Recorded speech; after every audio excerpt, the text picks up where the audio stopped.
Hello, everybody, and welcome back to another day, another week, and another month of 30 NSG. On today's show, we're going to be talking about Lord of the Rings Gollum developer will no longer make games. We're going to be talking about Call of Duty gets into psychological warfare as new anti-cheat tech plagues hackers with hallucinations. And then we're also going to be talking about Xbox fans are paid, says former World of Warcraft designer. All this and more on today's show. If you like this, please make sure you hit that like button down below. It helps us out. We're a small channel here. If you'd like to go more and beyond that, you can hit the subscribe button. It's absolutely free. You know when we go live. And then if you like it more than that, you can also be a member as little as $5. So let's get started here. Let's get started here on Lord of the Rings Gollum developer will no longer, let me make this nice and big for you guys with bad eyesight. Developer would no longer make games, plus Gollum 2 canceled. Well, look, we joke here and stuff, right? You make a game, you sell a game. Some games are bad, and they don't do very good. And this game was terrible. Terrible. I literally watched someone play the game, and within 3 minutes of playing the game crashed, and then they loaded it back up, and they started playing again, and then they couldn't jump. They couldn't jump, so they had to reset the game again because the game broke itself. Then the third attempt, when they jumped and they landed back on the ground, they fell through the floor, and they basically said, "I'm done," which I thought was pretty funny. So, Lord of the Rings Gollum launched without an excitement as the reviews for the game were absolutely dreadful. And the cap of it off, the full price release, presumably because it used a Lord of the Rings license. Today, the company behind the game, Daedalic Entertainment, has announced that they are stepping away from making video games and will instead be a video game publisher for sales, okay, and marketing. Now, they also laid off 25 employees and has canceled the Lord of the Rings game that they were making, which was apparently a sequel to Lord of the Rings Gollum. We were on the podcast on Friday, and after the show, and the members only, Lono brought it up. He says, yeah, Lord of the Rings. I was like, get out of here. I was like, they're not making a second one. Like, this game was abysmal. Abysmal. Okay? So bad. Okay? Like, we make fun of, like, Battlefield Bad Company, or I'm sorry, Battlefield 2042, Cyberpunk, Fallout 76. This literally put it to shame. Now, the difference is this wasn't a AAA game. It was just a really big, known game because of the Lord of the Rings brand. But the difference is Battlefield, Cyberpunk, and all those games were AAA games, and they come out broke, buggy, and unfinished. This game just came out was just broke, buggy, unfinished. Not even a game, right? More and more times, games companies take an IP and then shit on it. Okay, I don't remember anyone going, you know what would be a great if we followed Gollum and figured out what he was doing. We don't care about this character. It's a cool character in short, small bursts. Like, no one's wondering if they made a video game just based on Jar Jar Binks. Okay? Nobody cares. Right? Nobody was like, what was Jar Jar doing before we saw him in the first episode? Right? Nobody cares. Okay? That is the pinnacle of Gollum. Great character in the movie. But to make a video game based on that character that nobody asked for, kind of strange. So, Lord of the Rings Gollum developer will no longer make a game. And look, sometimes some people shouldn't do what they do, right? Everyone can be a photographer, but not everyone should be a photographer. Everyone can be, I should say, a photographer. Not everyone should be a photographer. Not everyone should be a game developer. Okay, or everyone can be a game developer, but not everyone should be a game developer. Hell, I'll even go as far as for myself here.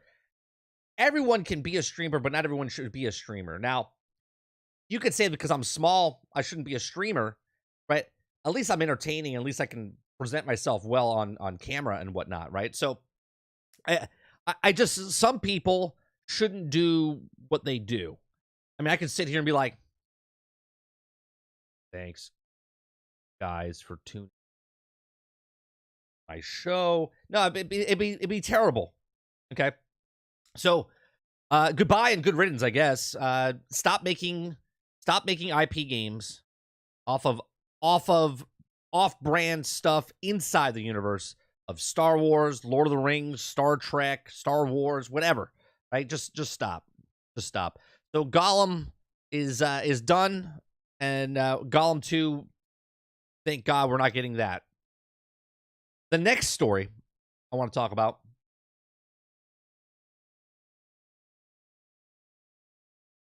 The next one I want to talk about is Call of Duty. It's a psychological warfare as new anti-cheat tech plagues hackers with hallucinations. Okay, which I think this is pretty interesting.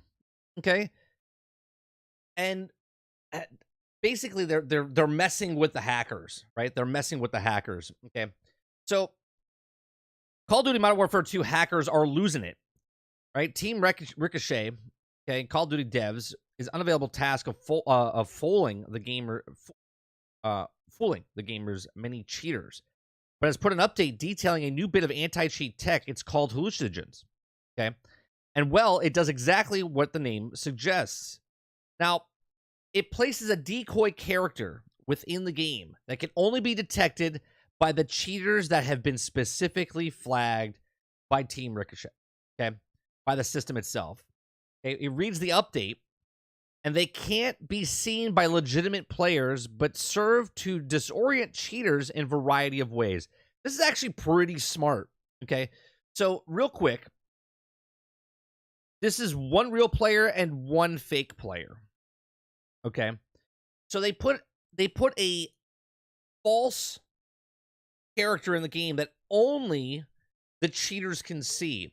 So if they interact with this this character, then they know that the person that's interacting with it is a cheater, which is pretty good, right? Essentially, the solution are clones of someone else in the match, mimicking their movements to trick a cheater into believing that the character they see as a real-life player.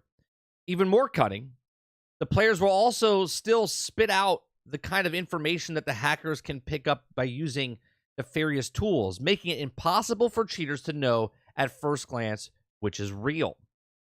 In some real Wile E. Coyote stuff, okay, duping hackers into expending their energy, hunting down fakes, while politely socially continues on to the match of Modern Warfare 2 and Warzone.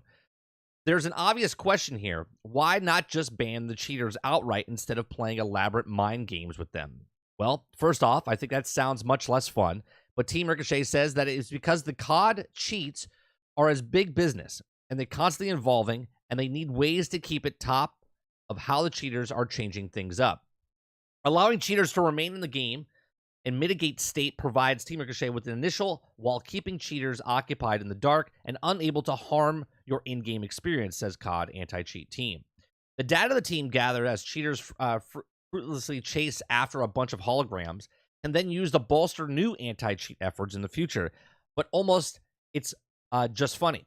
Alongside the details of it, they also mentioned a piece of anti-cheat tech it decided to put back into the shelf. That one was called Quicksand, and it's also had to affect the royally mucking up hackers' controls, such as the characters would begin moving half speed or start randomly remapping their key bindings.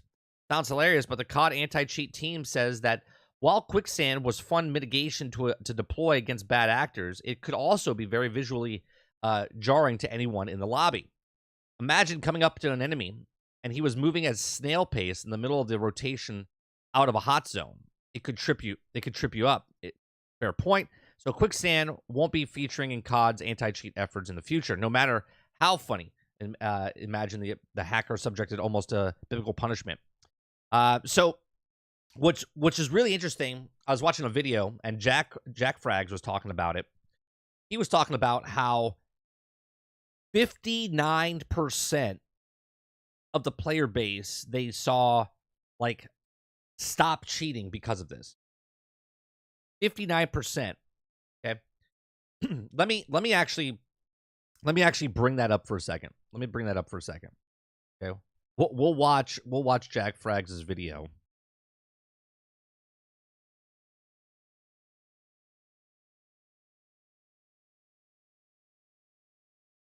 Okay, here we go. Showdown. Wasn't this... Call of Duty has just revealed some hilarious ways in which they troll cheaters in COD Warzone. And whilst we've seen a little bit of this before, the new measures that they've implemented here are incredibly funny. And I think that they will definitely annoy people who want to cheat and hack their way through multiplayer games. They also talked in detail about these little devices called Cronus's, Strike Packs or Zims, and these things enable console players to cheat. They talked about how they're detecting them, how many they've detected, and how many people have actually stopped using them now. It's really interesting stuff. And this time they actually went a bit more in depth into these systems and also why they do it, because I think a lot of people see and hear this kind of stuff and they go, well, why don't they just ban them? And we will take a look at that too. So the first way that they're trolling hackers now is that they place decoy characters within the game called hallucinations, and these can only be detected by cheaters that have been specifically flagged by the AntiCheat. These false characters are undetectable by legitimate players, and they cannot impact a legitimate player's aim, progression, end of match stats, or overall gameplay experience. So to the normal player, they're invisible, they're not even there. But for cheaters, it's going to mess with them and disorient them in a variety of ways. And they said that these can be deployed both as a method of mitigation for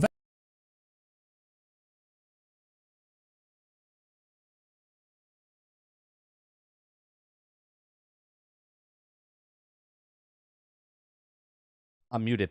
This is actually pretty badass, right? Sorry about that. So this is some pretty smart stuff, okay? Because now the people that are cheating think that they're just going about mowing people down. They think they're badass at this stuff. But then something's up. They're like, wait a minute. So it's sort of like the Wiggle video, right? That was happening in Tarkov when the guy did the wiggle and then he saw other people wiggle. That person then knew that person knew that person was cheating, right? So now if someone's cheating in the game and they see this fake person running around the map and they're starting to do it, the developers now know who's cheating in the game. Okay? And then they can start making notes. They can be like, oh, this person's cheated, right? They can see when you cheated this time. They can see when you cheated last time. They can always see what you're cheating, which is hilarious.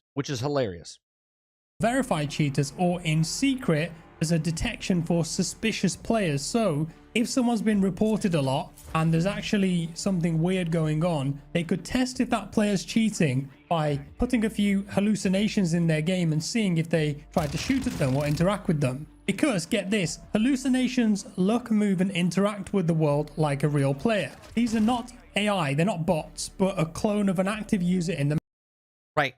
So these are not bots. This is taking a clone of a person that's already in the game. So if I'm playing and I'm on the other side of the map and I'm moving around, right, and I'm running through, it's taking my character and making a mirage of it that only the hackers can see in the game. Right? Like, think about this. A match which mimics their movement to trick a cheater into believing that the character they're seeing here is a real player. And in that image that I've been showing you, one of them's a real player, one of them's a hallucination, and it's simply impossible for cheaters to know at first glance which one is real. And the hallucinations also trigger the same information that cheaters would have access to using nefarious tools like aimbots, wall hacks, etc., meaning that their cheats are triggered by the hallucinations, which is going to catch them out. Hallucinations can also be hidden and positioned anywhere relative to a suspicious player in the world. And in this picture here, we can see the AntiCheat team has placed a hallucination near someone they think is cheating, a suspicious player. Therefore, if the cheater engages with that hallucination, that confirms that they're a cheater. Right. So this is the exact same thing as if I do the wiggle in Tarkov and someone does the wiggle back, you know that person, both of you guys know that you're cheaters. Okay? So they look at someone and go, this guy is oddly doing some weird stuff. Let's put a hallucinogen near him. So when they do the hallucinogen, all of a sudden this guy sees and they're like, this guy's a cheater.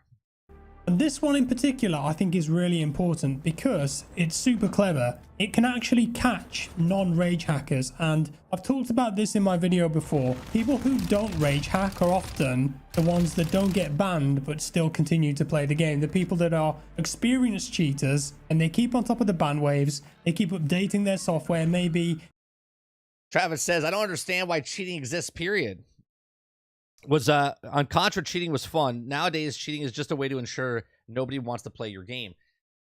Well, people cheat for a lot of different ways, right, Travis? If we talk about a Contra cheat or Mario cheat or anything like that, it's because you played through the game and either you've beaten the game and you kind of got bored and you're like, oh, you know what, this seems fun, or you're frustrated with the game and you want to do something. So for instance, the Mike Tyson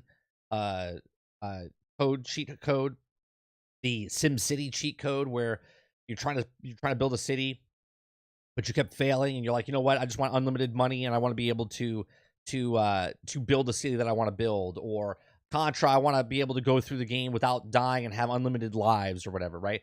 So there's always these types of cheats, which, regardless of why you want to cheat, it's because you're either bored or frustrated, right? That's what it is. So now let's take this and put it into multiplayer. Most people want to cheat because one person becomes bored or they're frustrated. Okay? Most of the time they're probably bored. Maybe their skill level is just really good and they're like, I just want to have fun, I'm bored, and they do it. But most of the time it would be like, I suck at this game. And now they want to be good at the game, and they want to feel like other people feel like they're good at this game. So they're tired of getting shit on. So then they do a hack themselves, and now they feel better about themselves, which is interesting because psychologically, you now think that you're good at the game, but you're really not. Okay? Because there's actually people out there that are actually good at the game, and you suck at the game, right? That you have to cheat because you have to cheat to compete with the people that are really good at the game. Okay, so they get frustrated, so then they buy the stuff. Now it's like a ripple effect. Now there's more people out there than skill that are cheating than actual skill. So now everyone just assumes that even the people that have skill are cheating. And anytime someone gets a shot off, there's that suspect of, is that person cheating? Like we saw it in Battlefield, right? Someone shot me, and then the kill cam shows you, and then they're behind a container, and like, how does the bullet hit you in any way, shape, or form? So a lot of the time, it's because people suck at a game, they're bored at a game, they're frustrated at a game, and then they start cheating. That's it, right? Those cheats are fine, but PvP type of ways are stupid and ruins the fun. Absolutely. Yeah, Contra was hard when you were 9. Oh, exactly, right? Right, but see, the entice the game for fun. PvP is also, you can take the other people's enjoyment away by bullying other different games. Right. Do you know one of the reasons I hate playing PvP? I don't play PvP anymore is because of this, right? I know my skill's good, right? I'm not great. But when I start seeing things happen when I'm playing the game, I'm like, you know what? It's not worth it. When I was younger, I would get upset, right? I wouldn't really care, but you get killed and killed over and over and over, and you notice that it's not because of someone's other skill, okay? Because there's skill with the controller, and there's skill with anticipating what the person's going to do. Like if they go behind a thing, which way they're coming. Are they coming left? Are they coming right? Which way? People are creatures of habit, right? But if you can stop somebody, if you can put something in the game where all of a sudden they know where you are at all times, there is no competing. Right? If they can see behind the wall and you can't, you're estimating where they are, and they can just shoot you through the wall. Right? So it's frustrating. Right? it's a cheat that's just developed for them or a small group of people. And as long as they don't rage hack, as long as they don't go turn the aimbot on and... Right. As a kid, you rage. And as an adult, you move on to a different game. You're like, fuck it, I don't care about this. Crank it up to 1,000, locking onto people through walls, no recoil, etc. It's really easy for the anti-cheat to analyze that data. As long as they don't do that, and just maybe, toggle the wall hack on every now and again to see where people are and ultimately win games, then those are the kind of cheaters that are incredibly difficult to catch. But these hallucinations will actually get them. Because if there's a player who just toggles on a wall hack every now and again, but let's say they've been reported a lot, so the system flags them, puts hallucinations in their game, and they go ahead and interact with one of those hallucinations, ladies and gentlemen, we got them. And I think that's so smart the way that they've done. I do think this is a better way of handling. And not only do they handle it better, but then they learn more information. So this is very smart the way they're doing it, right? They could 100% ban them, right? But if they 100% ban them, well, then the lobbies get less and less and less. Now, obviously, there's still a choice here. The person that's being caught shoplifting, let's say, and the store owner comes up to him and says, look, I know you shoplifted. You want to put that back and everything will be okay, right? The developer sees the cheaters and goes, look, I know you're cheating. Now, you can still play our game. Just don't be an asshole and don't cheat, right? They don't want to ban those people because now it goes into the cheater might look at this and go, this is stupid, man. I'm done. I don't want to do this. They stopped me from cheating. It's like, okay. Or they're like, you know what? Maybe I shouldn't cheat in this. Or they'll move on to another game that they can cheat in.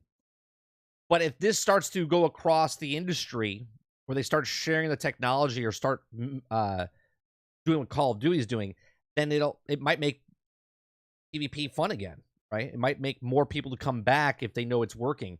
Now, obviously, there's always going to be this battle going back and forth because the cheaters are going to come up with, they're going to detect when they're detecting, and then their program will know when that person's not real, and they'll keep manipulating and keep switching and changing this as they go. Done that. They next gave us an update on these dodgy devices that people use with controllers on console. Hey, this is another thing. A little device like this you plug in, no recoil on consoles. To enhance their aim assist, get rid of recoil completely, etc. And here's what they had to say. In our previous report, we detailed the new detection for the malicious use of third-party hardware devices. Today, we want to examine the results that we saw within the first 2 weeks of the detection being live. Within the first 2... Okay, so get this. These are some good numbers. These are some good numbers, right? 2 weeks of launching, we saw a 59% drop in any use of these devices. 59% drop when they put the code in to know when people were using these devices. 59% drop in any case used of these devices across Modern Warfare 2 and Warzone. Inclusive in Modern Warfare 2 rank play, Warzone ranked had not launched within this window. And of those users, 57% of them did not utilize the device again, whereas 43% once again attempted to circumvent the policy. Devices across Modern Warfare 2 and Warzone. Just makes you think, like, how many people are using these? Right. It does make you think. How many people are cheating in this game? It's basically, let me go back to the description again, with the wiggle, right? The guy didn't know how many cheaters were in the game, but then as he did it, 4 people were wiggling. How many people are actually cheating? Right? Because he only caught the people that were wiggling. But how many people that weren't wiggling were actually still cheating, but they didn't want to identify themselves? And now, after that thing came out, probably nobody wiggles anymore. You know what I mean? These things. And that's inclusive of Modern Warfare 2 ranked play. Warzone ranked had not launched at that moment in time. But of those users, 57% of them did not utilize the device again, whereas 43% once again attempted to use the device again and circumvent the policy. Repeat offenders and those continuing to use these devices without pause have been penalized.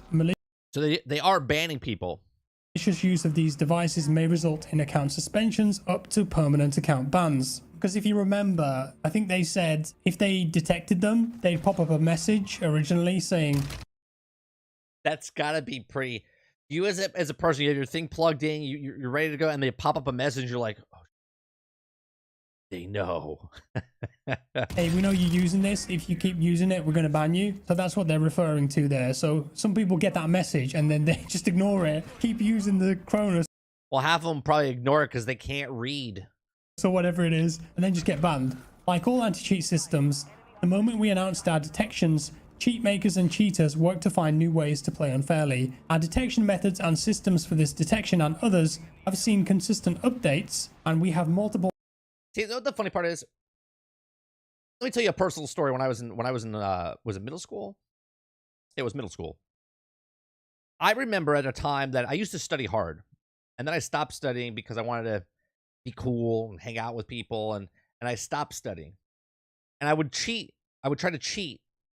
And instead of just doing the work, I would cheat. And no matter what happens, I would try to find a better way of cheating for a test or for whatever, right? Instead of just studying and just doing the work, right? I tried to cheat. And I came to a realization when I got out of middle school and went to high school. I was like, why? Why am I cheating?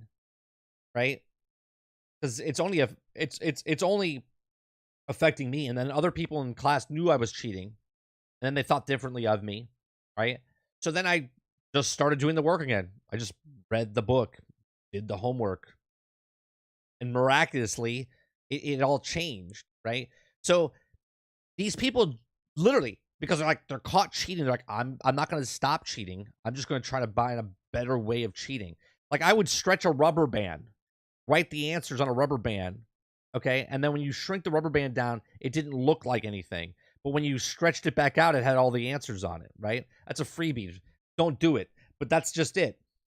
Methods of approach to identify the use of these devices. These, like all detections, will continue to evolve and update to combat cheating. Seems that they're keeping on top of that because obviously firmware can be updated, drivers can be updated in the software to get around whatever Ricochet is doing. But I like to imagine that there's a secret undercover team at Team Ricochet that just pretend to be people cheating on these forums, in these discords, getting the latest data, getting the latest version of the software, and then working to make it detectable and disable it as quick as possible. Maybe it'd make for an interesting documentary one day. We'll see. Another method that they talked about using... Stubby, this is 30. That's some old school cheat method. Let me tell you, I didn't just write the answer like A, B. I had a code system. Okay? I had a code system on there. It was like dots, squares. It looked like a bracelet. Okay? I had a bracelet. It took me longer to make that than just to study. You know what I'm saying? Using in the past was called Quicksand, and this was a mitigation that would slow or freeze the movement of detected cheaters in-game, making them sitting ducks. And this was actually accomplished by adjusting their connection delay to the game server, and to further impact a cheater's experience, Quicksand could occasionally and randomly alter a cheater's input settings. So for example, it could swap analog stick controls from default to... That's pretty funny if you're like... all of a sudden, like Quicksand kicks in and your guy's running, you're running forward, but forward is now backwards, so your guy's running backwards and left is right. That's pretty funny if they did that. I mean, they did do that. That's pretty funny. Inverted, you know how difficult that is to play. Or begin reassigning map keys for mouse and keyboard settings. Someone hit by Quicksand, for example, could suddenly begin to move at half speed and be forced to press their W key to move backwards rather than forwards. And this was designed to disorient cheaters, and apparently it worked quite well in testing.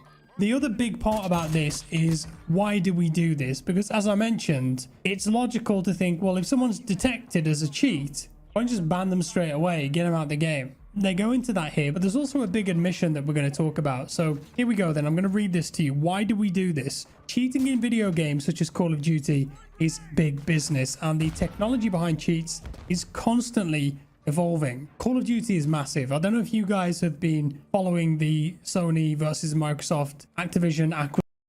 What? Sony versus Microsoft? I don't know what he's talking about. What's that? Acquisition court case that's been going on the last couple of days. All of those documents are online now because of that court case, if you want to take a look. The numbers in there for COD are insane. It's one of the biggest games in the world by far in terms of revenue generated and in terms of the number of people playing. And because you've got this huge player base, ultimately there's going to be a percentage of players who want to cheat because it's a PvP multiplayer game. And if you're somebody who can develop cheats and you can run a website and you can run a business and update it, sell cheats to people regularly, there's a lot of money to be made there. I think I read somewhere that it's $1 billion industry at the moment.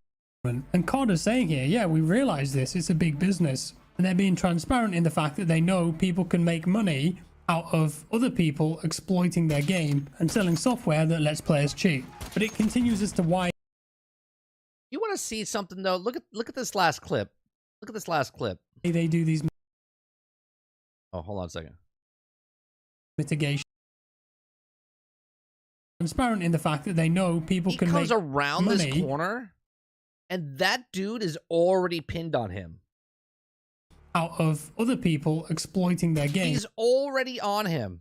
In the fact that they know people can make money out of. Look at that. Now, I know this is just his gameplay, but that sniper 100% is cheating. Come on. That dude already has Jack Frag in his sights. Of other people exploiting their game and selling software that lets players cheat. But it continues as to why they do these mitigations rather than just banning them. Allowing cheaters to remain in the game in a mitigated state provides Team Ricochet with intel, while keeping cheaters occupied in the dark and unable to harm your in-game experience. The data we gather through analysis of mitigated players enhances our ability to reliably detect and ban players using similar cheat software. After we capture info, cheaters are removed 100% that dude was cheating, Travis. 100%. From matches, and all the accounts are permanently disabled across titles as outlined in our security and enforcement policy. Mitigation data shows our detections are doing a better job of protecting the game. In Modern Warfare 2, for example, we mitigated 4 players for every 1 report. That means on average, for every 1 cheater our community reports in game, our detections also mitigate 3 accounts detected of cheating. Okay, after a captured info cheater removed in matches, the account's permanently disabled across the online security enforced policy. Mitigation data shows the detection are doing a better job protecting the game. Modern Warfare 2, for example, mitigated 4 players for every 1 reported. That means on average, for every 1 cheater in the community reports in-game, our detect also mitigates 3 accounts detected of cheating before they are able to impact the community's experience. Jesus. Before they're able to impact our community's experience. Basically, they're saying that they'll employ the mitigations on a cheater, gather intel, gather information about the cheats that they're using, and then ban them in the next game, or while they're in that current match when they feel like they've got enough data from them. It's an interesting way of tackling the situation, and there's always going to be people who just say, why don't you ban them straight away as soon as you know? But maybe COD is too big to do that, and the way they're doing it now, where they're exactly, Sarge. They're not doing it because the player base, right? They're doing it because it's hurting the potential income of the game, right? Because if I'm a casual that has money, not very good at the game, I come in and go, that looks like a cool item. But if someone's murdering me every 5 seconds and I have no chance of, I'm like, you know what? I'm out. So they leave the game. So they're like, we're doing this, and let's make sure we make it clear. Let's put a report out there so people know that we're combating this, right? That's exactly it, because they're losing money. Sourcing data from the cheaters instead before banning them, maybe that'll work out better in the long run. Just makes me a bit sad, you know, to think how many people are actually cheating in these online PvP games. Oh. That crosshair is kind of broke, isn't it? Well, life. Why isn't it not goes centered? on. There's also another bit in the blog about how they're changing spam reporting, because that can be abused apparently to put innocent people in shadow bans if enough people report them in a certain amount of time, whatever. So something's changing there too. But for now, I mean, it sounds like that they're trying to keep on top of it and invent new ways to deal with cheaters. I mean, my experience in Warzone 2, just from memory, there were 2 occasions where I was playing against someone who was clearly wall hacking based on the kill cam, and then spectating them after for a bit to confirm it, kind of thing. And a couple of rage hackers in DMZ, but for the most part, I haven't really seen that many rage hackers at all. So I think they're doing a pretty good job. Although, saying that, I don't play anywhere near as much Warzone 2 as I did Warzone 1. So my playtime isn't as long, so maybe I'm not running into as many cheaters because of that. Who really knows? Just sucks that we have to ask ourselves that question. But with that said, that's all for today, folks. Do let me know your thoughts down in the comments below. Thank you. There you go. That's it's pretty cool. Pretty cool cheat system that they're doing here. I hope they implement it in a lot more games, right? So, look, people that like PvP games like the competitiveness, right? Like I still play PvP games, right? But I play more casual PvP games. I'm not playing more of a high end ranked or anything like that, right? Like, we still see people cheating in Battlefield 2042. We saw people in Battlefield 5. We saw Battlefield 1. There's more people on the PC side than there is on the console side. But because of the actual hardware that they have now, where people have no recoil and stuff like that, there are a lot more people cheating on consoles as well. So there's always going to be cheaters. There's always going to be cheaters. Okay. And if you're a cheater and you get caught or banned, good. I hope you do, right? But most of the time they don't ban you because they want you in the game because you are part of the community on the business side. It makes their servers look full, it makes their games look full. This is the issue, right? They don't care what you're doing. They just want you in the game to make it look like their game. COD is starting to see a diminish in people spending money. They decided to fight against it because they know it's a big business and they'd rather have the business of people spending money on third-party sites. They would rather people spend money in their cosmetic shop. And this is why they're doing what they're doing. Don't think they're doing this because of the kindness of their heart, because they want the people that weren't cheating to be protected from the cheaters. Because that's not the reason that they're doing this. But I do tip my hat to them getting pretty sneaky by not putting a bot in there, because a bot, you can literally, we're not at that point yet. Well, maybe they're not at that point yet. I think there are bots in games that are really good, right? But you can always tell what a bot is compared to a real person just by the way it moves. So what they've done is they've done a hologram of someone that's in the match, and they take the guy and bring it back over to the other side where they suspect a person for cheating or using cheats. And once they put that body by them, it actually can read and know, it admits basically if that person is using wall hacks or whatever, and they know what they're using, which is pretty funny because if they start to react to the hologram, okay, then they're giving themselves away. They don't know because they just think it's another player until it's too late. And then once they realize that the person that they're shooting at is not really there, they're like, oh, damn. And at that point, it's a little too late. Go on, Eddie. Go on, Dustin. I like the content he did review. Is this Rog? Ali blows my mind. For who, Dustin? Whose content? You talking about JFrag?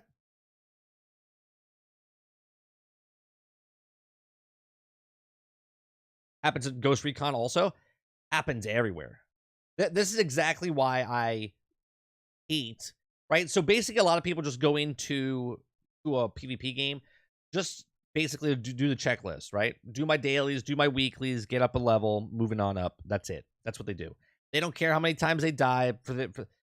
There's the people that are sweaty, the hardcores, the ranks. The people are so delusional that are cheaters that they think because they're cheating, they're that good. So when their kill death ratio, okay, is like a 5 or whatever it is, they're like, yeah, I got a 5. They truly believe that that's their kill death ratio because they earned it, right? It's a delusional world. It's a clown world we live in.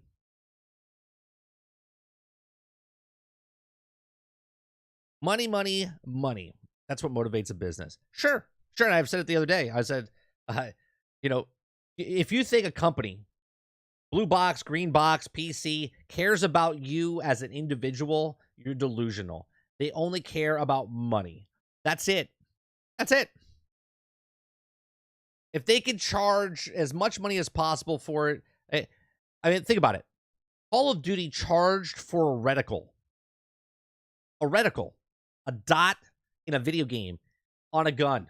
They literally charged, was it $1 or $2 for a dot on a gun? If you think they give two shits about anybody in the video game space, boy, let me tell you, I have some land to sell you out in the middle of the ocean. Okay. It's ridiculous. Heck, some of the companies have so much money they can pay off the players looking at you, Xbox. Right. Well, great segue. Great segue, Travis. Now, this story is a little weird. This next story that we're going to talk about, I saw this and I was like, what are we talking about here? What are we talking about? Xbox fans are paid, says former World of Warcraft designer. Now, obviously, we live in a world where anyone can say what they want. Okay, that's the beauty of it. At least in America, anyway. Okay, it says the aftermath of the FTC versus Microsoft case has been quite interesting. to say the least. That's because the situation is still far from being settled, and everyone waiting for the results while still a few days away. There's another piece of the news spreading across social media rapidly. The Xbox community won't feel very good about it. Okay. It seems like someone just got really affected by recently concluded case between Microsoft and FTC on behalf of Sony. Probably this is why they ended up sharing a tweet that could cause major controversy on the internet, especially amongst the Xbox fanatics. What's even more interesting to note is that the tweet is made by someone who's previously associated with World of Warcraft. The latter is the IP of Activision, the same publisher of Microsoft is trying to acquire for $68.7 billion. Now, Mark Kern, a Taiwanese-American video game designer best known for being a team lead for World of Warcraft, recently took to Twitter to share his opinions on the Xbox fandom. While dropping his tweet, he wrote that hardcore fans praising Microsoft's are not real. A lot of these Xbox fans are paid firms or bots, rapid fan run or Microsoft run. This is standard practice now in corporate warfare. Read Mr. Kern's tweet. Additionally, he's also wrote that the ongoing situation will become far worse with AI. He says, we already read it, but it says nothing is real. A lot of these Xbox fans are paid firms or bots, rapid fans run or Microsoft run. This is a standard practice now in corporate warfare. Got to get far worse with the AI. As one can clearly see, he seems to be targeting those who are supporting Microsoft, while not exactly confirmed that the tweet could be indirectly related to those cases between Xbox Maker and FTC. It's not hidden from anyone on both PlayStation and Xbox lovers keep admiring the favorite consoles a lot. This is quite normal to witness on social media, given that the fact that the console wars is a thing now, as mentioned in the recent case itself. However, Kern tweet might also uncannily elongated controversy between the fans of Sony and Microsoft. As of writing this, Mark hasn't shared a follow-up tweet on this mentioned above to explain what has going on in his mind while making such a claim. What are your thoughts of the situation?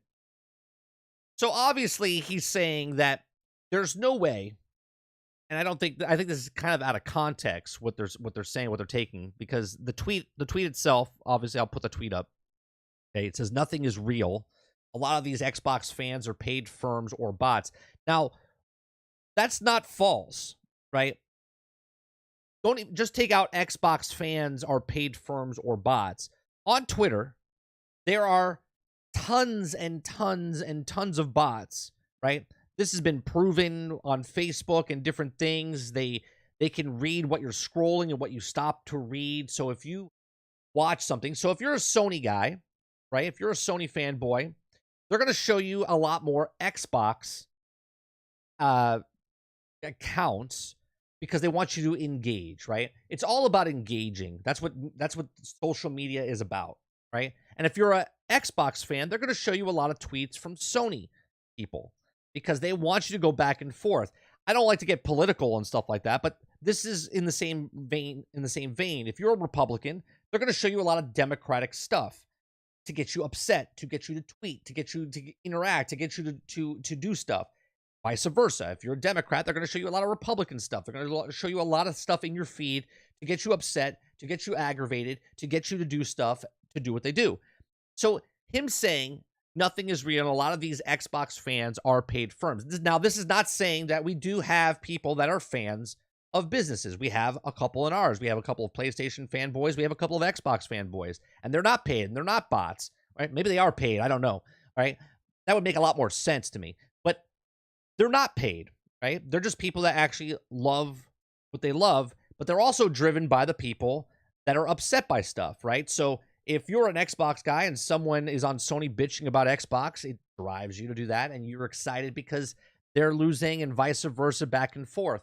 So that's the way it works. So I think the context of his tweet is being a little pulled out. Like he's saying that all of the stuff that's happening with Microsoft, they're all fan paid bots. I think there's a lot. I do. I believe are paid bots, but I believe that the paid bots also bring together the people that the minority of the people, most people don't give a shit. Let's be honest, right? Most people don't care of what corporate entity is winning in something. But there are people that enjoy where they spent their money, and it's like a team, right? It's like a sports team. It's the exact same type of thing like that, right? Let's read the chat a little bit. Sounds believable to me, Travis says. Yeah, then look into the guy, and he's a scammer and a scummy as AF. Now, this is well-known facts. The deal goes through. Okay, I'm fine with it. Doesn't okay, I'm fine with it. I just want this deal to be over with it and moved on. Exactly, Dustin. Most people, right? I don't know if you're saying it in a way of, I don't care either way because you're tired of hearing it, or you really just don't care if it goes through or not, right? I'm just a gamer. I actually don't care if the deal goes through or not. As an entertainer on YouTube, obviously, it gives me more content to talk about it because it's here and we can talk about it. But in reality, I'm just like, I don't care if it goes through or not. I don't like consolidation, but I don't care if it goes through or not. I can't stop it, right?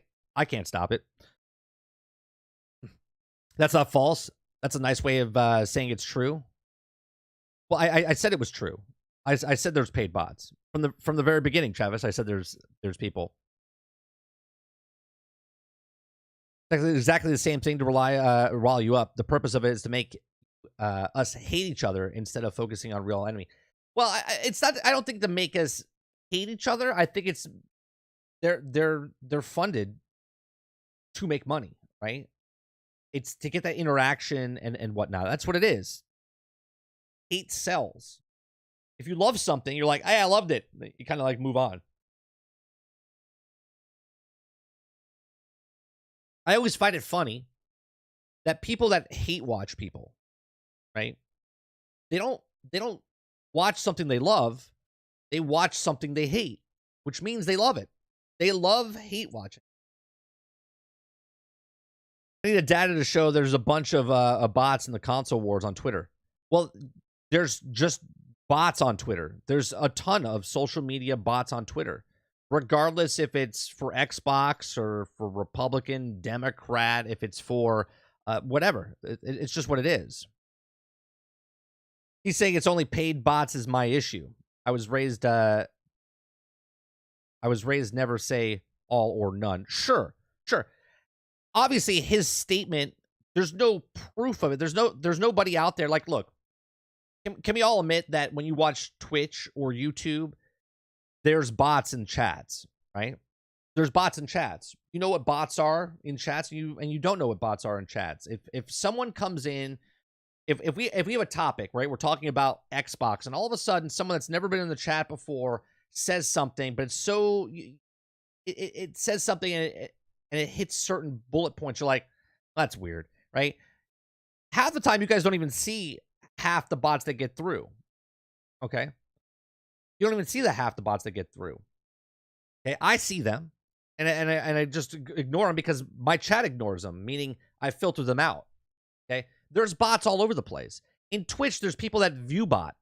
Okay, there's view bots that say, "Hey, big fan, been watching you for a really long time." There's bots everywhere. People want to feel special. They want to feel like they have more eyes on them, right? They want to feel like there's more engagement, because if my chat says there's 100 people watching, but my chat's moving snail pace, then you can actually see there's either a lot of lurkers or there's view botting. And most of the time, you can see with the interaction based on the views, based on the likes, that what's real and what's fake, right? So on Twitter's is cesspool of bots.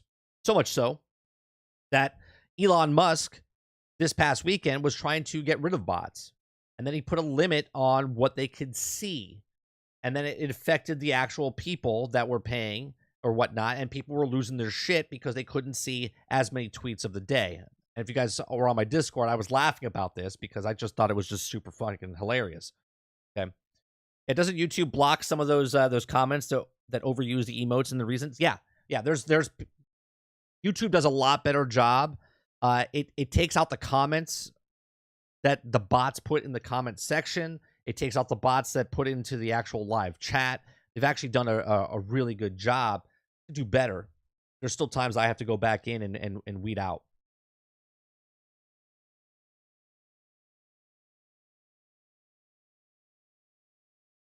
Right, but the view bots, the Twitter bots, they're all the same, right? Let me this was funny, right? I feel like websites benefit by doing nothing against bots. Sure, because it motivates. It looks like more views. It looks like more views, right? So here's the thing with Blue Sky, right? So those of you that missed out on this, right, I thought this was funny, right? So I saw this happening like real time, where Elon put a limit. I think it was like 6,000 tweets that you can see, right? So as you scroll, you like see like 6,000 or whatever if you're paid, if a blue member or whatever. So basically, what was happening is people on Twitter that sit there and just scroll, no judging, just stating facts here. You just keep on scrolling, right? You sit there for hours on day. You're gonna run out of time, and you won't be able to see as many tweets. So people were getting upset, right? People were getting upset because they were being limited to what they could see on Twitter. Okay. I don't really use social media very much. I posted what I have. I use like 19 minutes a day. Yesterday I was up on like for an hour because it's the weekend and I scroll through whatever to catch up on news. Okay. But literally 19 minutes a day is all I use social media for. Right? I'm terrible at it. Hence why I don't have a big following. Hence why I don't post. I don't even use Twitter for what it's supposed to be used for anymore. I don't even post when I go live on Twitter anymore. Right. So anyway, people were scrolling through and they're getting pissed off, and they started going, well, I'm leaving Twitter because they're limiting to me what I can scroll through. So they started going to this new site called Blue Sky. Okay. Well, Blue Sky, obviously, not as anywhere near as many people on Twitter than there is on Blue Sky than there is on Twitter. So the people that were leaving Twitter had nobody to talk to over on Blue Sky. So they started sending invites to people on Twitter to move over to Blue Sky. Well, Blue Sky was temporarily halt the signups because so many people were joining from Twitter. It was temporarily pausing the signups. Okay. Like if this doesn't make sense to you, right? This is sort of like what I was just talking about, cheating. Instead of just studying and you would just cheat more. These people, instead of like stopping social media just for the day or for the hour or whatever, like go outside and go do something. They're like, no, I need to keep scrolling. So they moved over to the next social media type, but there was nothing there to scroll through because there's not enough people over there. So then they started sending their invites to other people to come on over so they could all talk and scroll through over there. It's crazy to me. It's crazy to me. So it says Blue Sky decentralized Twitter-like social network is pausing a new sign-up temporarily to try to resolve the performance issues it's been experiencing after Twitter introduced a limit on the amount of tweets you can see in a day. Even though you can still need an invite code to be able to join Blue Sky, it seems that the influx of new users has been a problem. They'll be temporarily pausing Blue Sky's sign-up while other teams continue to resolve existing performance issues.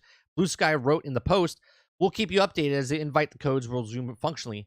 We're excited to welcome more users to our beta soon."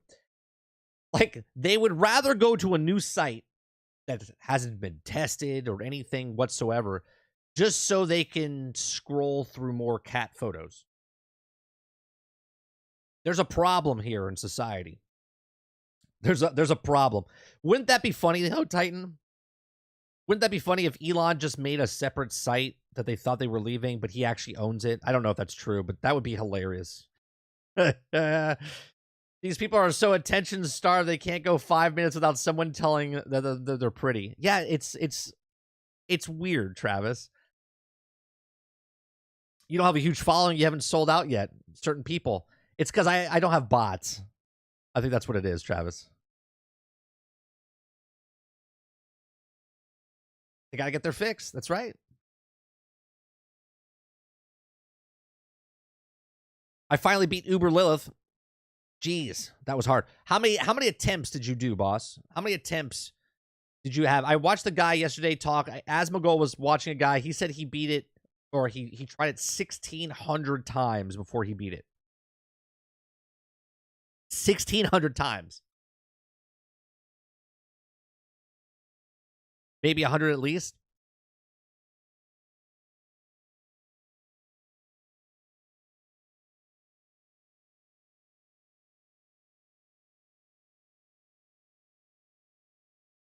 I mean, I don't know if he does or not. That would be funny.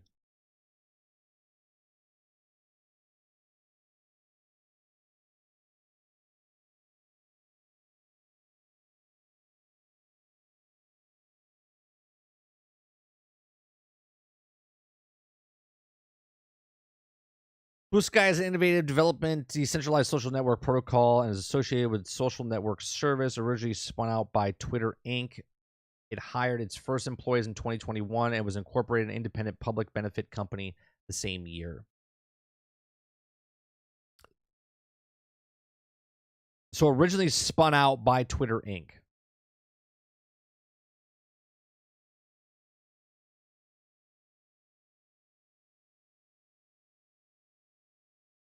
Yeah, Jack Dorsey. It was a pet project, former CEO of Jack Dorsey, who still sits on the board of directors. So this also reminds me of you guys ever remember Seattle's Best Coffee? So the owner that made Starbucks sold Starbucks, and then he made Seattle's Best, and then sold that to Starbucks.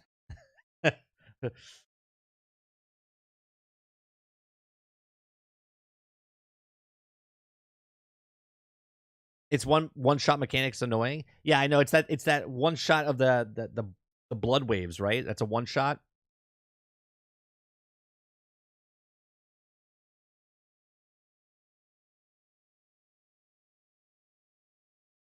Oh, Jack Dorsey. Yeah, he's made multiple businesses.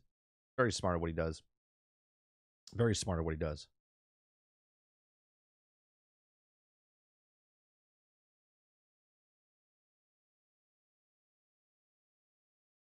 Go to. We have one more story. I just think it's funny. I just think it's funny that the people that on social media, they're like, we're being limited. I can't scroll through 6,000. I forget what it is now, right? I think Elon. Let me look at what the rate is now. I think he upped it to 6,000.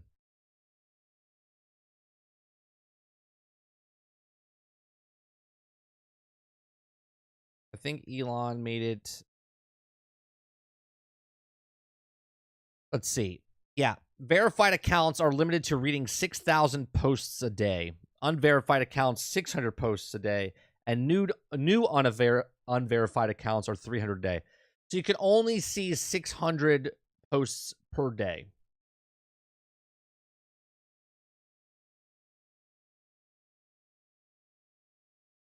Now, is that replies or posts? I've never hit the limit, and I know it's brand new, but I haven't hit a limit. But I don't go on social media that much. I scroll, look at some stories, and then I put the phone down. He found the IRL money glitch. Oh, you met the Starbucks Seattle's Best guy. Yeah. So I forget that there was two guys that made Starbucks, right? And then he sold his part and then went to go start his own coffee company, which was Seattle's Best. And then he built it up and then sold it to Starbucks. That's basically what Jack Dorsey did. Jack Dorsey made Twitter, sold Twitter, then started a different social compete against Twitter.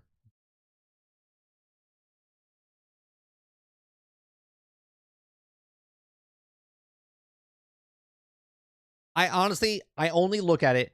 It's getting worse now for what's on my feed because they're pushing stuff to me that I don't want, and I can't prove it yet. But when you hit not interested in it, I have a feeling that it actually pushes more of that stuff towards you.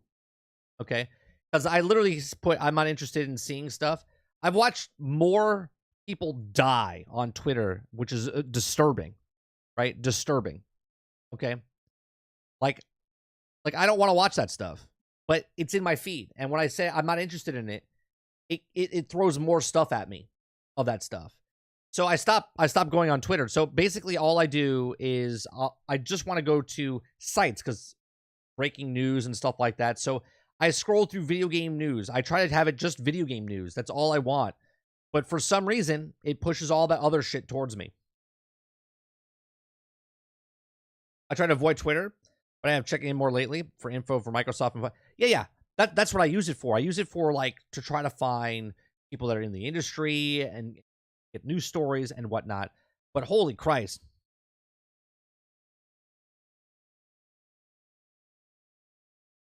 Oh yeah, Travis. It's me saying it out loud will probably pop up on my phone now. It's disgusting. It's so so desensitizing that people see it all the time, right? People are worried about Grand Theft Auto. No.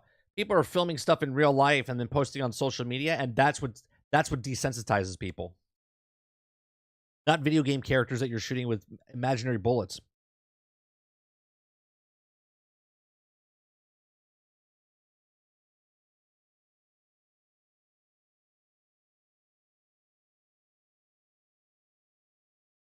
Yeah, exactly, Travis. So it's interesting. It's interesting to see that with Twitter, with the paid bots, and then Elon doing what he's doing, and then, you know, people on Twitter saying that Xbox and Sony. He specifically said Xbox has paid bots, but literally both sides have paid bots. Hundreds and thousands of companies literally pay for bots to engage with people on the thing. Like if you go to a review, right? We can go to a movie review right now, right? We can go to a movie review right now, and you look at the reviews, and you'll see the exact same thing being said hundreds of times. Okay? They'll take the same sentence and shift it around. It's the exact same thing. There's no way in hell that someone has the exact same statement as somebody else if you actually watch the movie. I liked the movie. The movie was great. Good time at the movies. Like so generic. Okay? And that's exactly what happens when people buy bots for Twitch, buy bots for Facebook, buy bots for whatever company they're trying to do, because it's such a competitive market, and they cannot compete, and you have to make it look like you're bigger than you are, right? Facebook has stopped allowing you to post PlayStation 5 content on there for some reason. Really? You can't post PlayStation 5 stuff?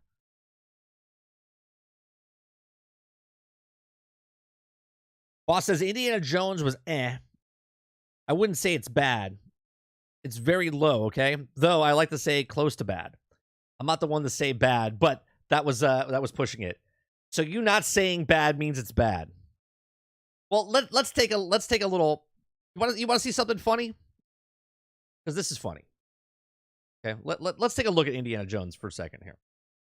Okay, let's take a look at Indiana Jones. Now, Indiana Jones box office. Now, again, these are all estimates. Okay, let's take a look at estimates here. Now, it says domestically 82 million, internationally 70 million, and 152 million. But I find something very odd that you don't really see with other movies that have come out. Okay, but what they've done here. Okay, if you notice, we're on Monday today. Okay, pre-sale tickets are not very large. All weekend long, I looked at my theaters 5 minutes after the movie started, and not one theater had more than 3/4 full. Okay, not one. I would say not more than half full. Okay, so Friday it made $24 million, which is abysmal. Okay, July 1st it made 19 million, and Sunday it made 17 million. Now, these are estimated right now. They've already posted the Monday and Tuesday ticket prices. And let me tell you, this is very shady, because you're probably not going to have 12 million on a Monday, okay? Because let's look at other ones that should be, up there, okay? Let's look at Little Mermaid. Little Mermaid, okay? Memorial Day was Monday. That had 23 million. I understand 4th of July is coming, okay? But you also have to look at, let's look at it again. Little Mermaid also had an opening. Also had an opening of 38 million, then 30 million, then 27 million. Where Indiana Jones, okay, and by the way, Little Mermaid not doing very well. Probably will lose money. All right. Indiana Jones made 24 million, which is literally 14 million lower than Little Mermaid. Okay. This estimated 12 million, not very good. pre-sales from the mouse. It just looks very odd when a movie comes out, and this was like this on Saturday, by the way. Pre-sales. Okay.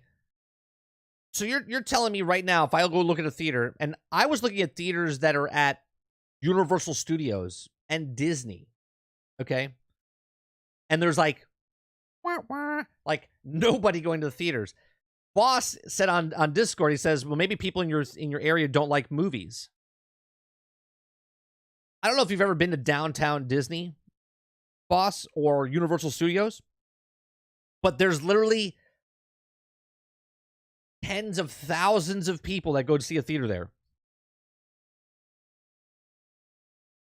Okay.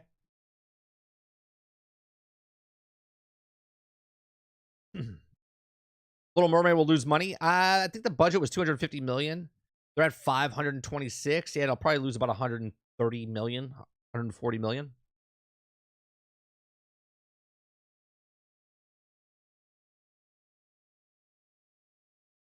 Because they only get 50.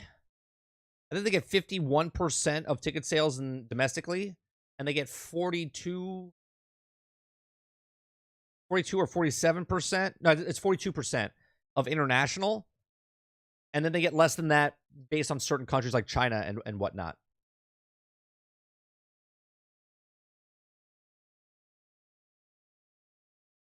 Right? Here, let's look at this. Let's even look at Transformers. Where's Transformers? Transformers is not even on this list anymore. What's happening? What's happening right now? Transformers Rise of the Beast. Oh my god. Oh my god. 381 million. It's been out for 24 days. Okay. Now here's a realistic number. Right? Here's a realistic number. This made 25 million on opening day. Indiana Jones made 24 million on opening day. Okay, better yet, let me go side by side comparison here, because this is a good movie to compare to. Okay, this is a good movie to compare to. Okay, let me.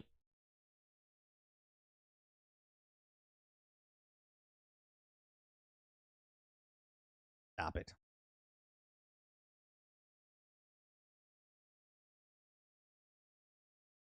All right.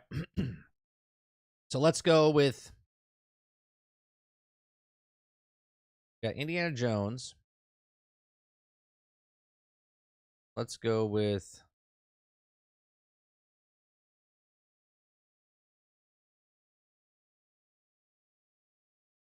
How come it's not showing me?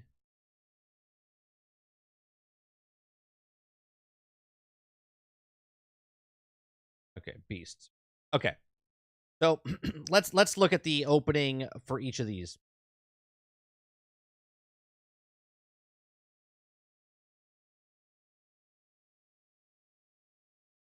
We got an estimated 24 million. Okay. 24 million for Indiana Jones. We got 25 million for on a Friday. Okay.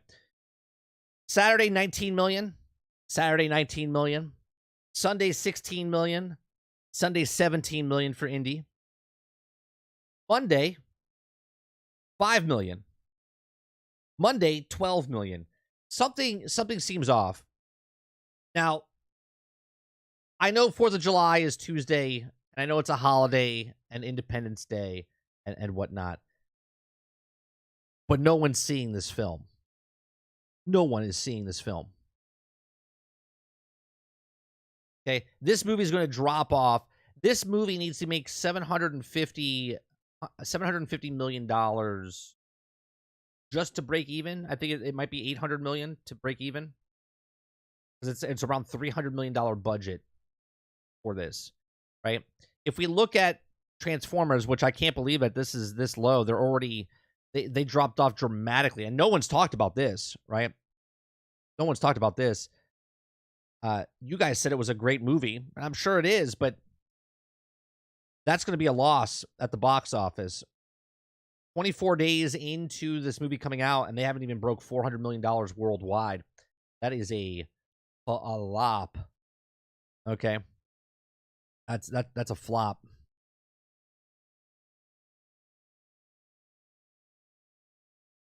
Now, people are going to say, well, no one's going to the theaters. It'll be interesting to see what happens in 8 days. 9 days? 8 or 9 days? When Mission Impossible comes out. When Mission Impossible comes out, we'll see what the what happens there when people say that no one's going to theaters. 'Cause that'll be the test.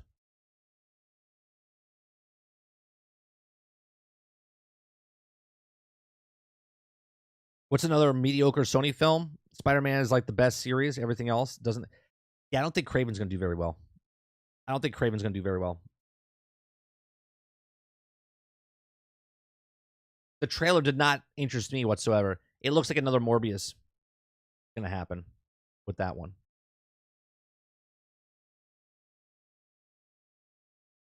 Indiana Jones is literally.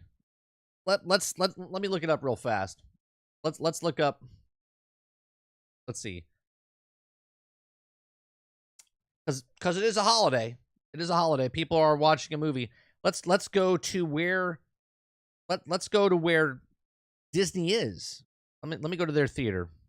Let's see. City Walk right now at 11 o'clock in the morning. Let's see what they look like. So the movie just started. Right? The movie just started. First of all, this is a small screen. This is the heart of City Walk, and there's 5 seats taken. 5 seats. Okay. Let's go to the big show. Let's go to like a 750 show today. Okay. 750 tonight, Indiana Jones, as of right now, in a medium-sized theater. You got what? 2, 4, 6, 8, 10, 12, 14, 16, 20, 22, 24 seats. 24 seats. Okay. Let me pick a different one. Let me pick a different let's go to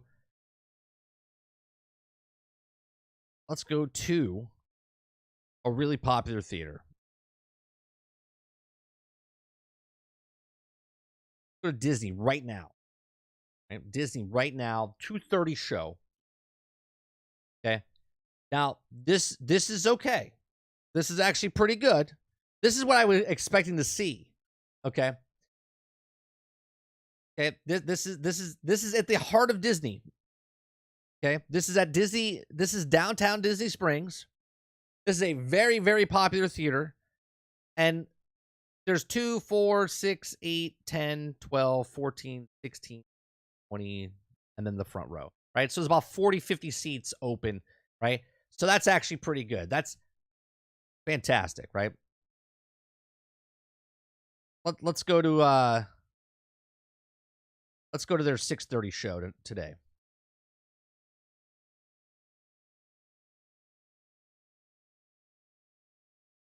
There you go. So when I went this weekend to this theater, this wasn't even half full. Half full. Prime time in Disney Springs. I was like, something seems off about this. Right? Right? And that's true, Titan. You can't trust reserved seats because you can click it, but you don't know if they actually got paid or whatnot, right? But this weekend, when I looked, there was like this whole section was not even picked. Okay, not even half the theater was filled, and this is the company that makes the movie. Okay, makes the movie, and nobody was showing up. Regardless, there's 4,200 theaters.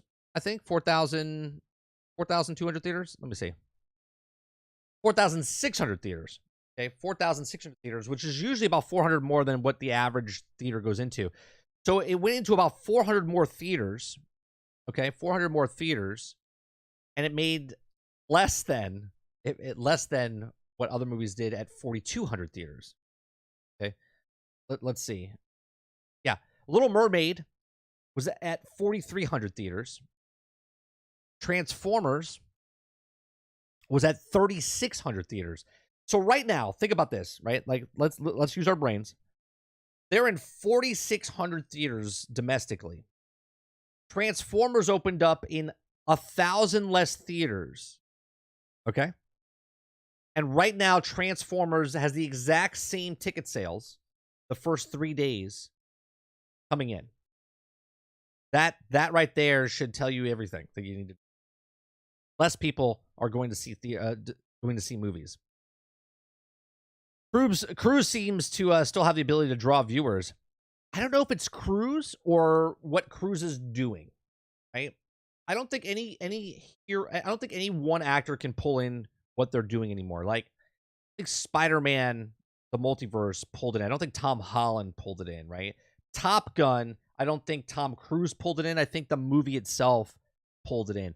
Now, obviously, Tom Cruise is a big component of that, but I don't think people are going to see that movie because of Tom Cruise. I think they're going to go see that movie because Tom Cruise is making a kick-ass movie, right?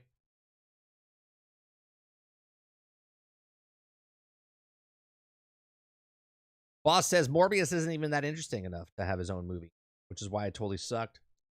I think there's a lot of characters, though, that are getting their own films that are not interested. People are not interested in them. Travis says he's the problem. He's not some instantly strange person. This is why fans underestimate him. He's the bane of Spider-Man. He's actually beat Spider-Man 2 times, despite being a normal dude. Who are you talking about? Are you talking about Kraven, Travis? But here's the thing. Most people that go to the theaters, majority of the people that go to theaters to watch movies, don't know anything about Kraven. Don't know anything about Kraven.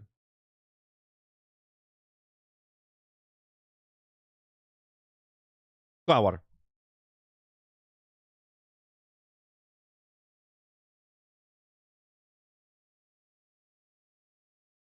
I want to see it because of big stunts. The end. Sure. I'm just saying it's not going to be a majority success.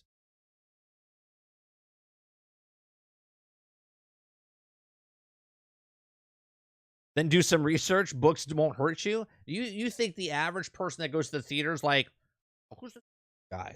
I'm gonna pick up some comics this weekend before I go to the theater. Stop. Stop. Stop. It's not Tom Cruise. It's Cruise's production. It's the whole package he brings with him. Exactly, Hilly. It's not just Tom Cruise. It's what Tom Cruise is doing that everybody else in the industry is not doing.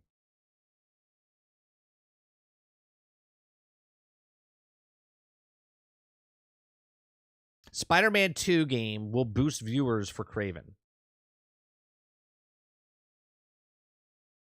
I don't know, Titan. Even if they sell 30 million copies of Spider-Man 2. Okay? I'm just putting it out there. Short term, which is not going to happen. I'll probably sell 5 to 8 million. But let's just say they sell 30 million copies of Spider-Man 2. And every single one of those people goes and sees the movie. I don't think that's going to affect it as much. Nobody cares about Kraven. People here care about Kraven because you guys are comic book fans and gaming fans and whatnot. The average moviegoer is not going to care what Kraven is.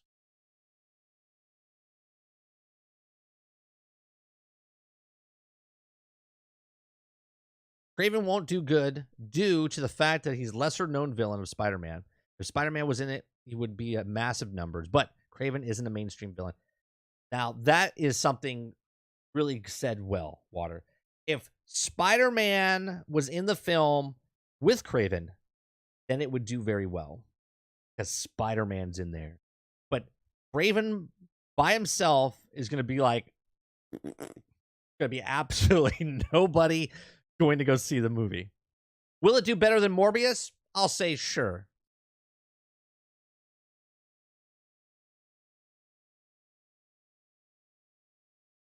I mean, what did Morbius make? What did Morbius make?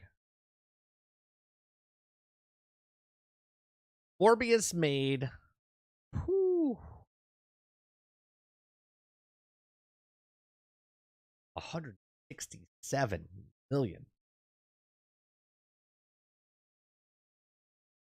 167 million.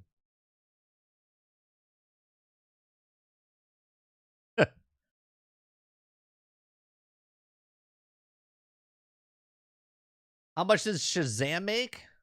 Hold on.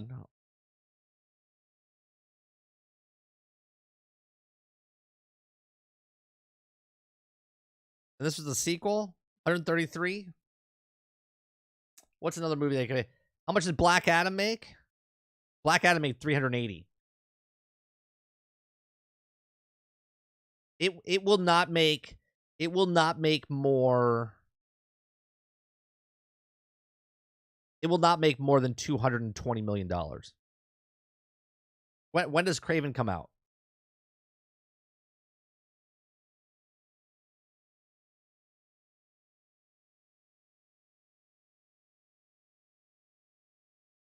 October 6th. October 6th. Is there any other movies coming out? Is there any other movies coming out during that time?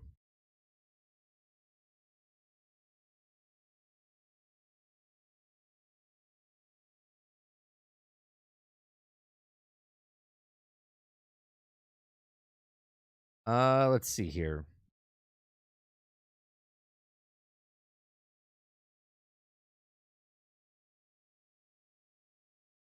Well, this is not a very good article for to make my point. They don't even have Kraven on this list for. Hold on a second. I'm like, what movies are coming out during that time frame? They're like, Kraven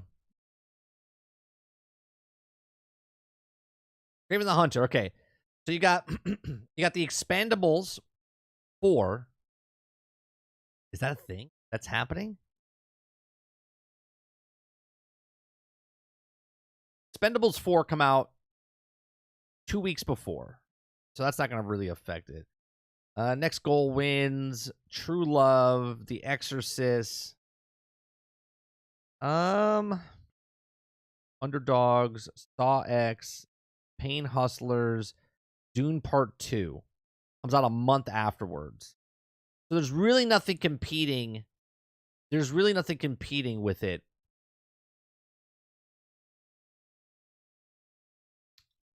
I just don't see. I don't see anything major. I'll say 220 mil. Yet only Dune 2. Dune 2 is coming out in November though. Yeah, only Dune 2.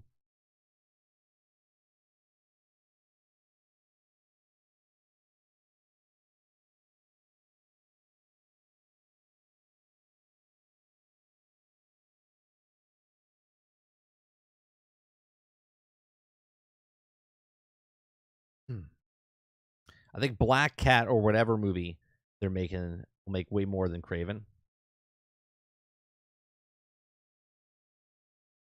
October 6th, after the game, Sony good plan. Yeah, I mean, it'll push. It'll push. You're not wrong, Titan. I just don't think it's going to make a huge difference. Black Adam made $14.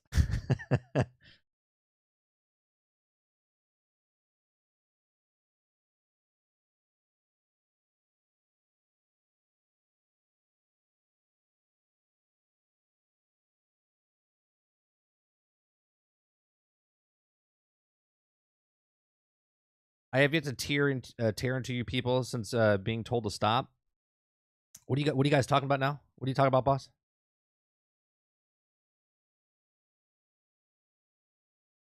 People who saw Dune 1, like myself, will see Dune 2. We watched Dune 1. We did a watch party, Water. I'll tell you what. I didn't like it. I wanted to go back and watch it again, but I did not like it. I love the original Dune. I did not like the first one. I'll watch the second one because I watched the first one, and maybe I'll like it. Maybe as a whole, it'll be better. I did not like it. Paw Patrol is lit.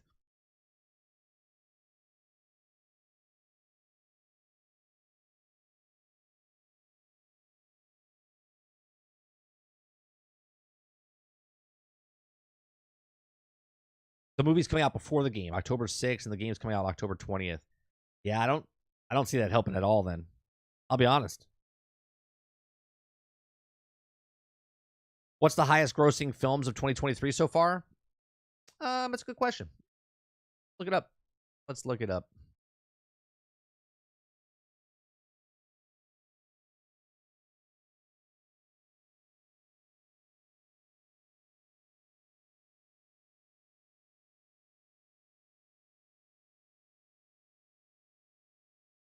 Let's see.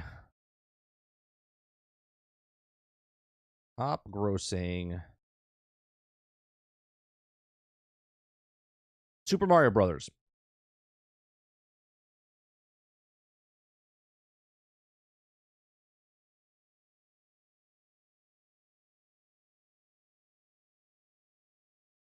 In-year release. We have nothing's even close. Right now is if I can get the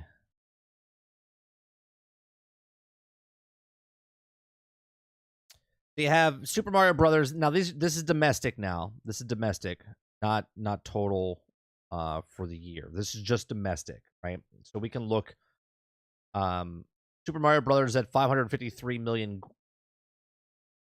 which is $200 million more than Guardians of the Galaxy. Now, Spider-Man and them. So, for instance, if I click on Super Mario's at 1.3 billion. 1.3 billion. Guardians of the Galaxy is at like 835 million. So, I don't think you're going to get more than that as we go. It's going to get lower and lower. Quantumania made 476 worldwide. That didn't make money. That maybe barely broke money. No, it didn't. No, it didn't, because if you take the average, yeah, they didn't make their money back on Ant-Man.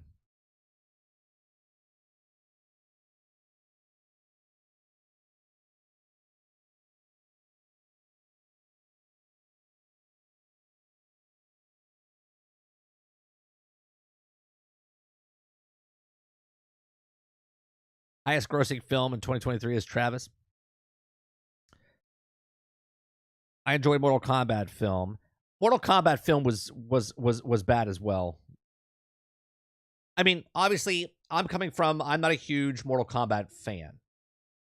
I know some of you guys are huge Mortal Kombat fans. You probably liked it, but just as a moviegoer, it was a bad movie.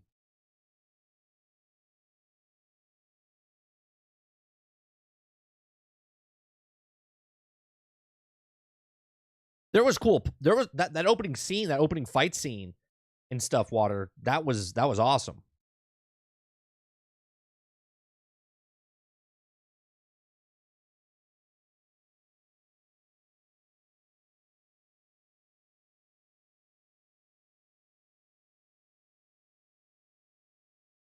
There was a video that made news. Some kid in their talent show played Pete. Oh yeah, I saw that. Yeah, he was playing in front of his school.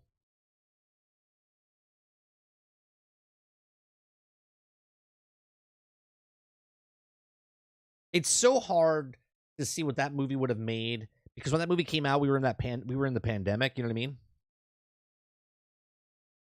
It just so bad because of the time frame. Look at some of these movies, man. Some of these movies that came out, the big movies. Creed 3, I don't think made their money back. 275 million worldwide. What was Creed 3's budget? I've never watched any of the Creed films, to be honest. I've never watched any.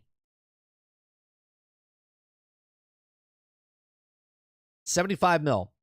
So it made money. It succeeded. It succeeded. It made about 100 million, because if it's 75, you double that, get a little bit more. Let's just say it's 75 is 150, 200. Let's say it's 200 mil. Yeah, they're okay. They didn't make a lot, but they made money.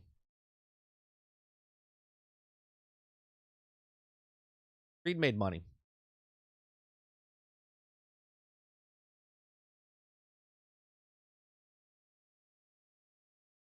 Fast 10.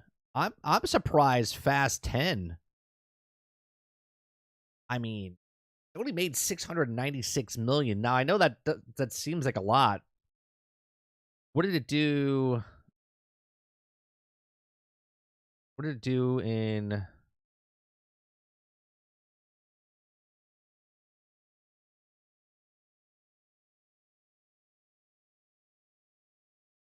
Didn't do very well in China.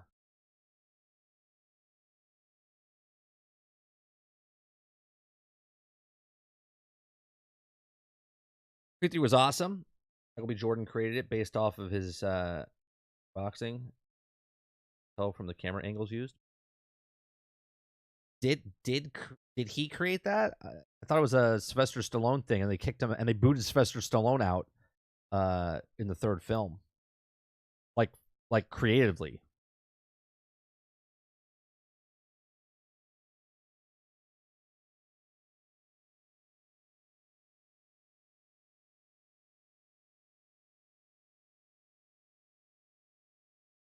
Fast 10's budget for actors is crazy. What's the budget for Fast 10? Let's see, Fast 10's budget.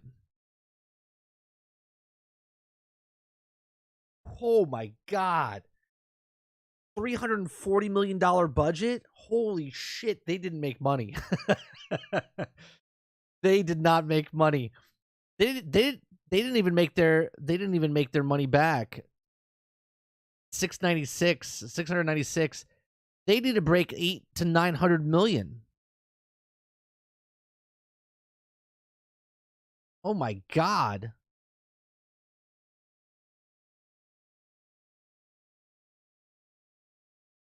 Yeah, there's no way. There's no way. Even Fast and Furious 10 has the same trajectory. Has the same trajectory as Indiana Jones. 28, 22, 16. Monday is at 5. The next day is at 5. They're saying Indiana Jones today is going to make 10 or 12 million. And then 10 million tomorrow. Numbers don't lie, man. Numbers don't lie. And this opened up in 600 theaters less than Indiana Jones. There is no way in hell Indiana Jones is making the money that they're making right now.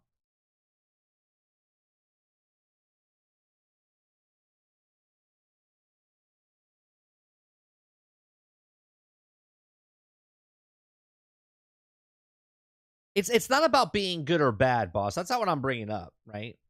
I'm bringing up the interest of the majority of the population that's like, you know what? I'm going to go see that film. Right? And movie trailers have to interest people to go see the film. And there's a lot of films out there that are just not doing that. They're not bringing in the money. And even the money that they're making is a fraction of what they are bringing in because ticket prices are so high.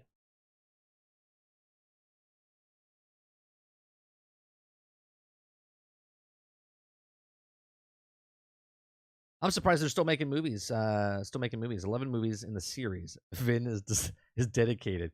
He's dedicated because he's going to be a trillionaire off that franchise. Or a billionaire, probably, not a trillionaire.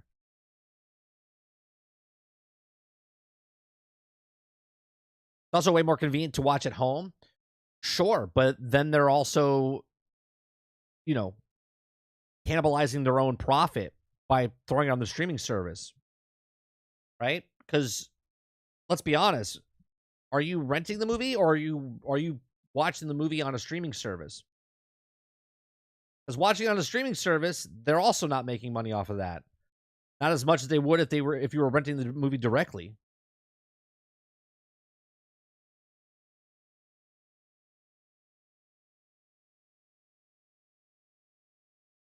Is The Rock in the part 2? The last good Fast and Furious movie was the first one. I'll be honest with you. I can't remember. I remember bits and pieces of the one where they're on the bridge and he dove out and like collided with someone on a motor. I forget if it was a motorcycle. See, I can't remember. I don't know any of the Fast and Furious anymore. They all kind of just blend together.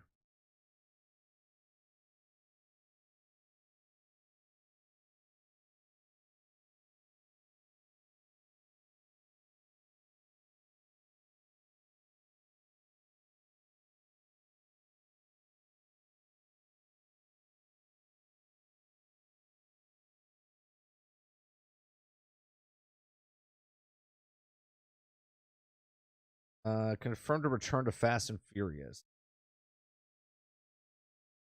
Confirms to be part 2 on June 2nd. Ah, there you go. They're like, we need you, brother. We need you. We didn't make our money back on the last one. They're like, if Dwayne's in there, we're instantly making an additional $300 million.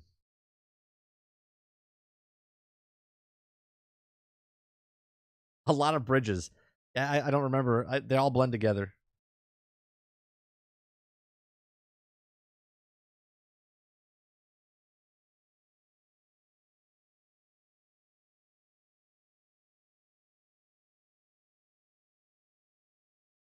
The only reason LucasArts is still irrelevant, they've ruined every single franchise LucasArts has made. Disney has single-handedly ruined every single IP that Lucas. The only thing left is Howard the Duck, and they don't need to ruin that because that's not really a great movie. I mean, I liked it as a kid, but that's the only character they haven't ruined yet.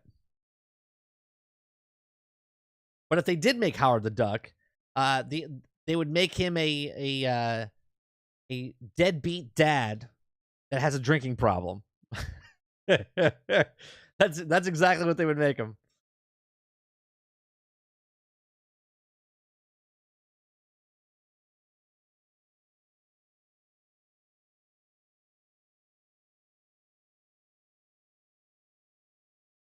You know what I watched last night? I went back because of Indiana Jones, and I won't watch the new one ever.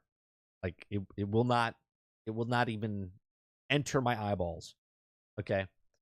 I watched Indiana Jones and Raiders of the Lost Ark, and what a great freaking film. I haven't seen it in maybe 20 years, and watching it as an adult, I appreciate it even more now than I did when I was a kid.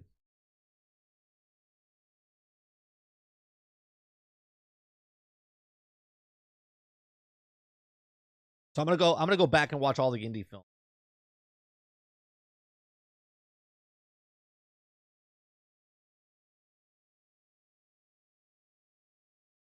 Pretty sure in the comics he was a deadbeat dad.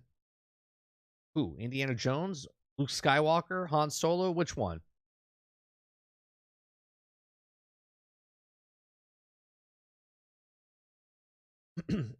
Akuta Papa, you said this the other day. You're talking about Raiders of the Lost Ark.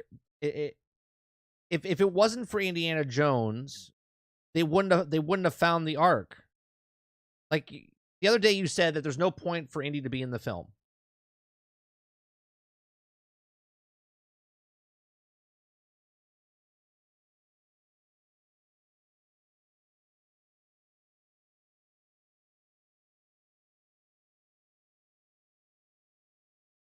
Which is false. Because without Indy's knowledge of the thing, without Indy knowing where to get the key from, the medallion, find where the city is, or where the Ark is, they would have found it eventually? No, they wouldn't have.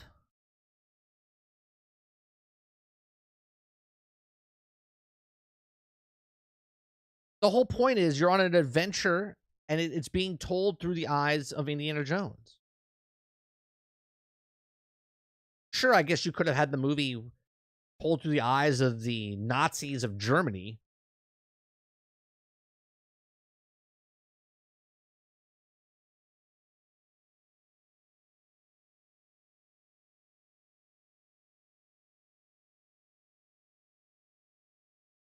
That when I was a kid, I was like, oh, that grossed me out when they were doing that scene.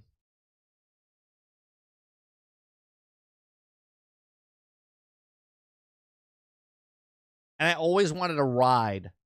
I always wanted to ride the minecart scene in that movie. Like I was like, that would be a great ride at a theme park.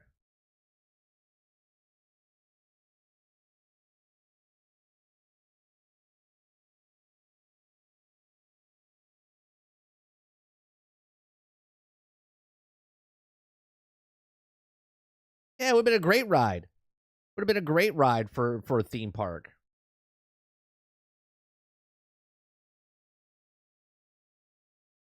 Right? And they had that part where you literally jump it, right? And they can do something where there'll be a track underneath that your cart's on, so you're on like a dual track. So you think you're on a track, right? But the actual track is below. They have a ride like that. It's happening with Donkey Kong inside the new the new Universal Studios park they're building. So what they're doing is it's a fake track that your cart rides on, and then there's a track that rides sideways, and there's a beam that comes down and locks on. So when you go over the things, it looks like you're leaving the track, like jumping track and landing on the other track. That would have been an awesome ride.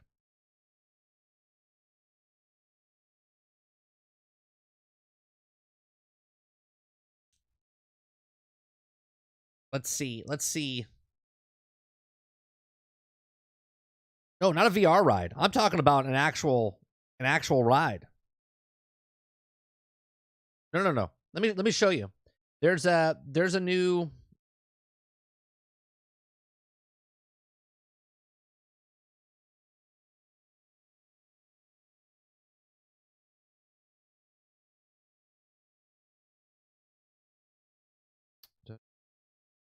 see.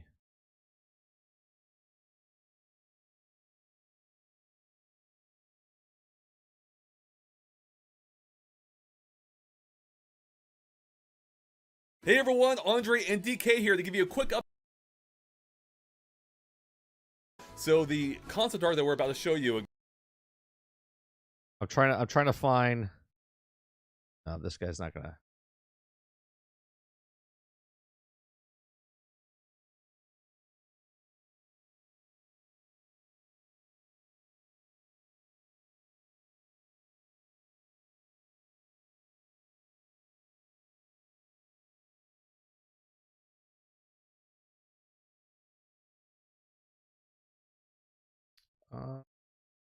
False track installed. Let me see if I can.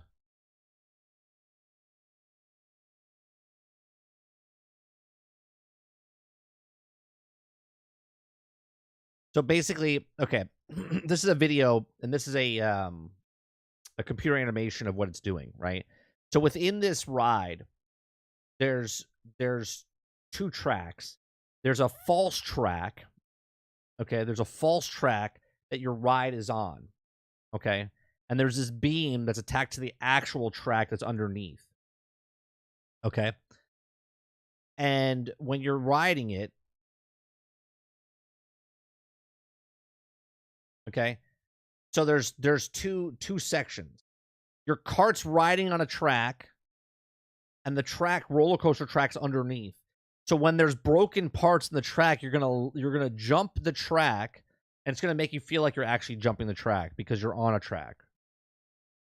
Not VR, right? An actual physical track that you're gonna be on.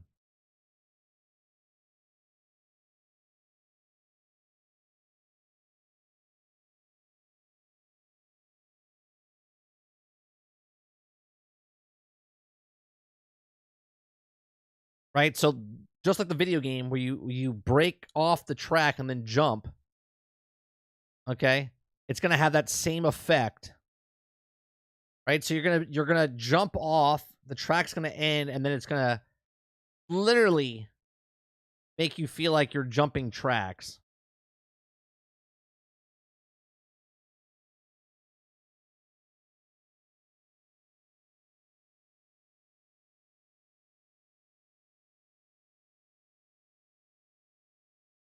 It's gonna be a cool effect. It's gonna be a cool effect. Right? You see how right here it raises up. So when you jump, it's gonna make you feel like you're going up, and then you land on the next track.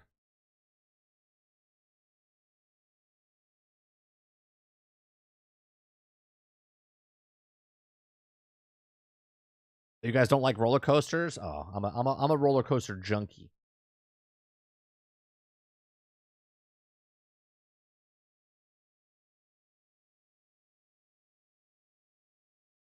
I'm seeing a lot of lawsuits. Why? It's a roller coaster track with a fake track on it.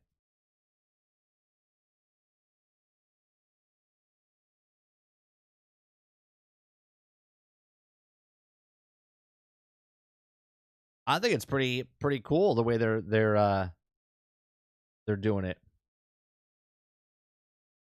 All it is a sideways cart. They just turn the track sideways and then you're off of it. I don't think it's gonna be like a high speed one. It's gonna feel real cool.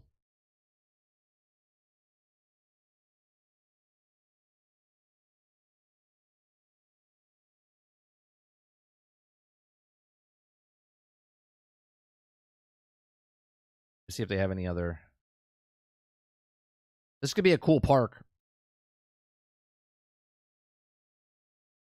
This is the one out in is it Japan or Tokyo? They're building one here. That's cool, man. 2025 is when they're going to be opening over here.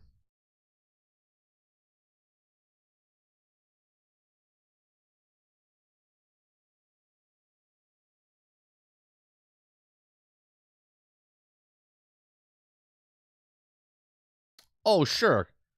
Sure, there's parks all over the place that have problems. Actually, I just saw this shit's scary. Let me show you this one. Hold on.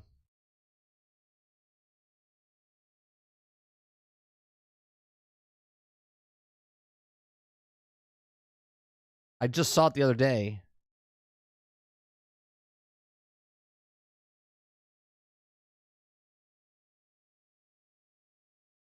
Yeah, watch this. This is crazy. Do they have the video?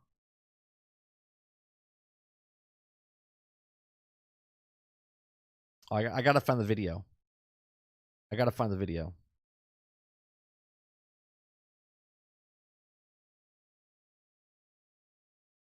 Okay. Watch this. This right here, mind you, I worked for an amusement park. I actually, before I got into the film industry, I wanted to work in the entertainment, like the hotel business, amusement park business. And so I used to work for an amusement park, a smaller amusement park that had like rides and carts. And we had to every single day look at stuff and make sure it worked. This right here, someone is going to lose their job 100% because someone let me make sure this is better. I don't know if you guys can see it. It's a shitty view, but right here there's a crack in this beam. This doesn't just happen, okay? This is over time. But anyway,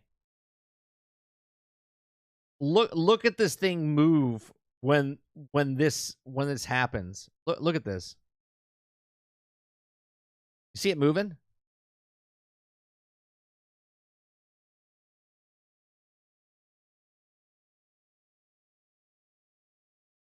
That's freaking crazy. Okay. And this was just happened like a day ago, 2 days ago. I'm not sure what park it is. I just saw it on one of my 600 posts on Twitter that I'm allowed to go through. Reveals a crack in a roller coaster pillar. Something positive came on social media on Friday. Facebook prevented a tragedy that could have fatal consequences. Video of a roller coaster zooming across the amusement park in North Carolina revealed a big crack of steel support pillar, which separates and snaps back. Like, this is why we have industries that are supposed to come and check on these things. Okay, this is not a carnival, right? This is not a carnival. This is literally in an amusement park. Okay, and this shit shouldn't happen. Every day I had to walk up and down a track to look at stuff, right? Shouldn't happen. If I have to check a go-kart track and bumper boats and a golf course, right? And those are people that you know, move it off to the side. This is a roller coaster. The one thing you have to check on a roller coaster is the track itself all the time.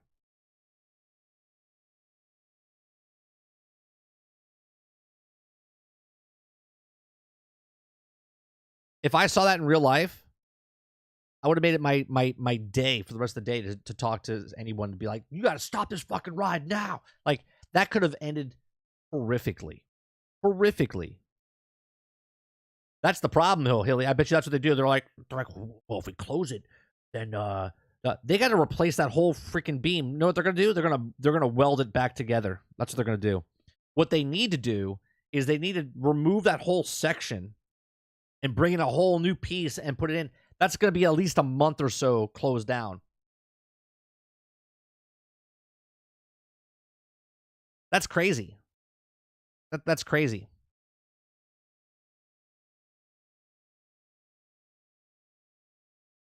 You know, Gorilla Glue. No, what they'll do? Even better, that they'll do that flex seal. Can I get another can of that flex seal?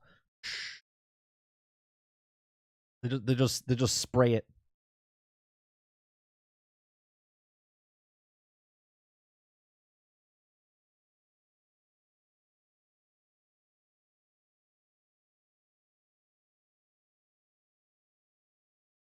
Yeah, there's some carnival rides that I 100% would agree with you guys on. At carnival rides, I'm like, no, not going to that. But rides like that Disney has, Universal has, or theme parks, they go through so much scrutiny to get those things up and running and tested. To have shit like that happen, that's no excuse. No excuse. There's no way it should have gotten to that point where that thing broke like that.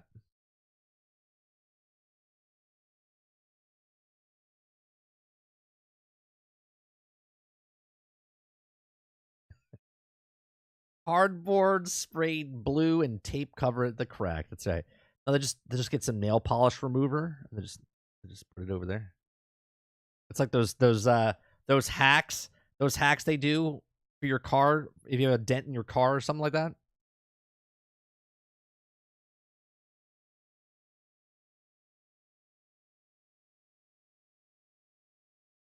It's about money for them.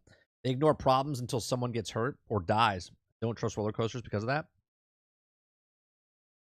Well, there's people that are idiots on the rides, and then there's the people that are idiots that run the rides. There's a lot of problems that happen with idiots on the rides, right? And then there's very few cases of idiots running the rides in major theme parks.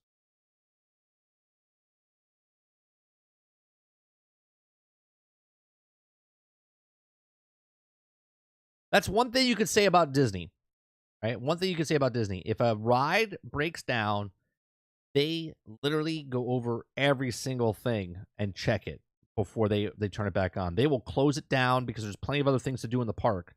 They will close it down and make sure that it's fixed before they start it again.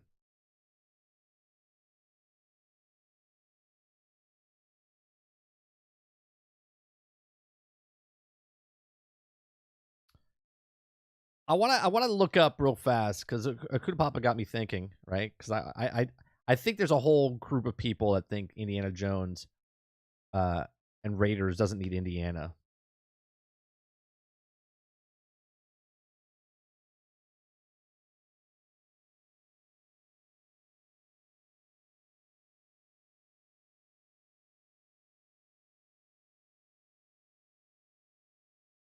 This guy's Collider comes up with something that says, Raiders of the Lost Ark, why Indiana doesn't matter, criticism needs to be put into the ground.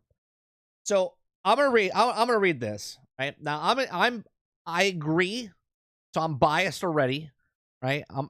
I agree because I'm biased already. So, but I want to hear the argument of why they think Indiana Jones doesn't need to be in the film.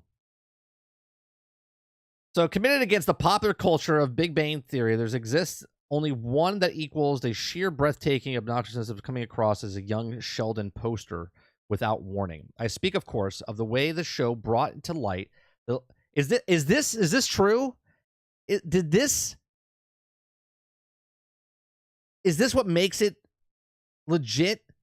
Is this where the theory came from? From Sheldon Cooper? From Big Bang Theory? Okay, so the darkest, most annoying corner of the local video store. The Indiana Jones doesn't matter in his own movie theory, folks. I hate it. And Raiders of the Lost Ark 4th anniversary is finally time to put this dang thing into the dirt.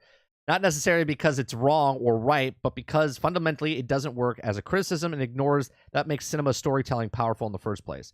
It does not, to be clear, belong in a museum unless a museum is what they call a dumpster out back. Okay.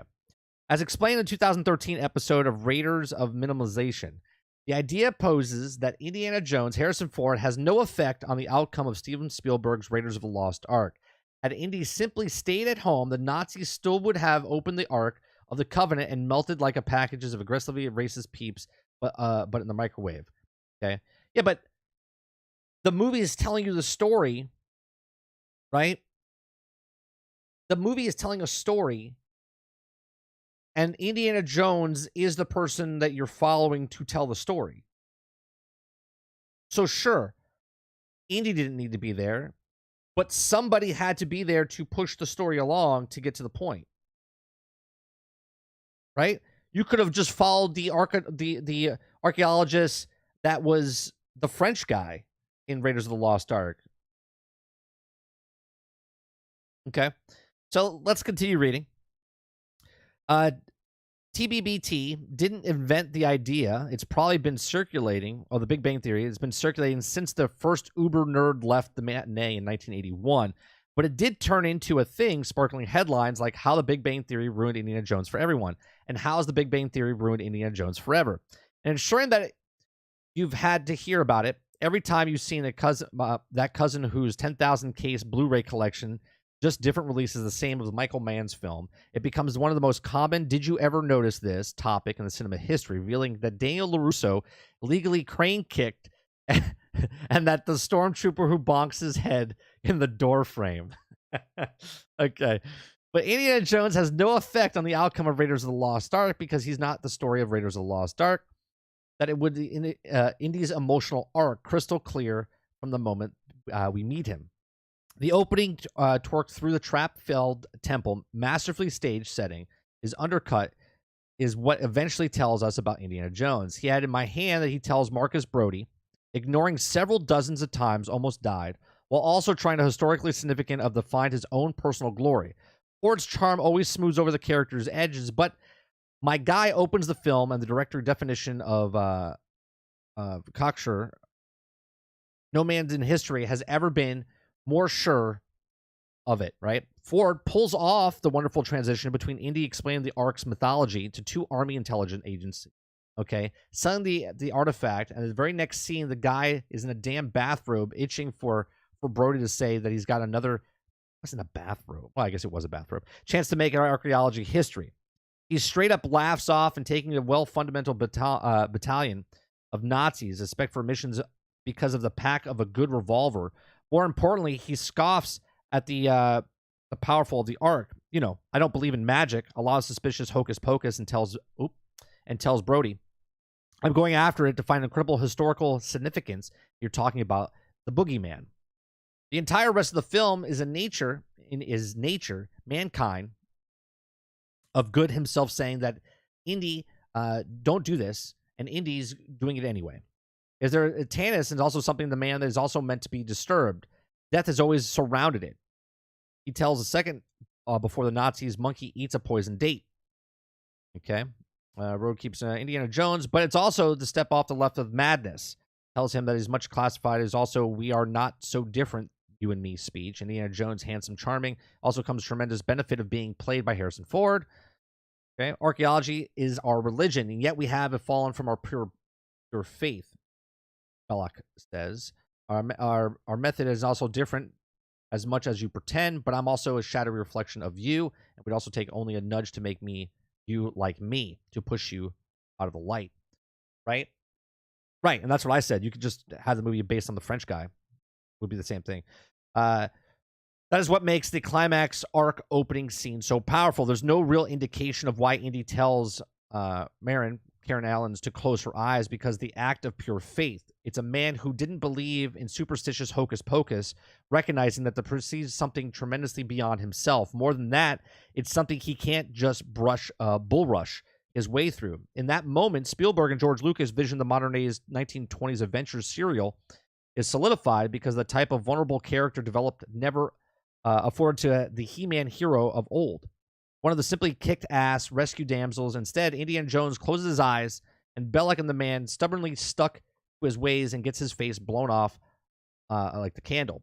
To be clear, this is all also 100% does have the effort on the film's ending, and just way more cynical at the ending as the nostalgic might allow you to remember. As Spielberg's career progressed, it became more and more obvious that this was no accident. Sure, without Indy, the Nazis might have brought the Ark back to home and blown the Third Reich to pieces. That's pretty fun to think about. But Indy and his extension of America did invert, and now most powerful artifact on the face of the earth is one that belongs to the U.S. in the first place. Since useless in a warehouse, America decided to squash the culture instead of studying in the sketchy invasion, undercutting the Indiana Jones character. Writ large, but Indy walks away with Marin, and the credits roll as part of is no longer. This is all to say that Indiana Jones doesn't matter is annoying because it's wrong. Indy Jones is not directly responsible for the Nazis' regime being struck down by the wrath of God is true, but because it's symbolic of the type of I must be smarter than the movie criticism than running away we talk about movies. It's almost designed to miss the point in the film as a riddle mindset for the first foremost alongside birth of the internet, but really crystallizing it into something somewhere between the midpoint of Lost and the exact moment Inception cut to black. Indiana Jones doesn't matter. This is a personification of the idea of film and television shows, something to be solved instead of felt. The stories are static objects made for ones and zeros and removes the flawed piece of data sent to the whole thing. They're crumbling, thus making the internet's smartest boy that day. But movies are, in Roger Ebert's words, machines that generate empathy. And a quiet character study of global trotting, adventure of a joy, comes in living in another life for a few hours. That's the result of a character, not a plot. And Indiana Jones is the type of character whose arc is supposed to have holes. Temple Doom prequel that also establishes Indy's experience magic, Last Crusade sequels. Yeah. So I agree with this, right? As the character, sure, the Nazis, sure, would have found it eventually. But the story, as the title says, Indiana Jones and Raiders of the Lost Ark, right? It's not about the Ark. It's about Indiana Jones. It's a story told from his point of view about being an archaeologist, finding this thing, and it so happens that the Nazis are also looking for the same thing that he's looking for, right? So to say that Indiana Jones doesn't need to be inside the Indiana Jones and the Raiders of the Lost Ark is just kind of silly, isn't it?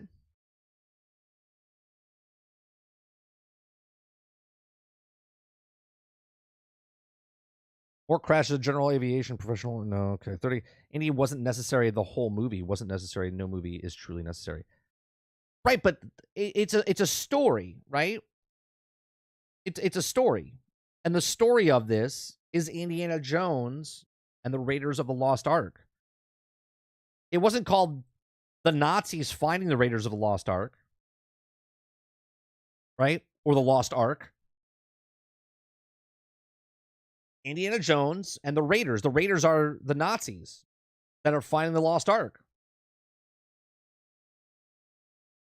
So how can you say that he doesn't need to be in his own movie? Because it's told through the eyes of him.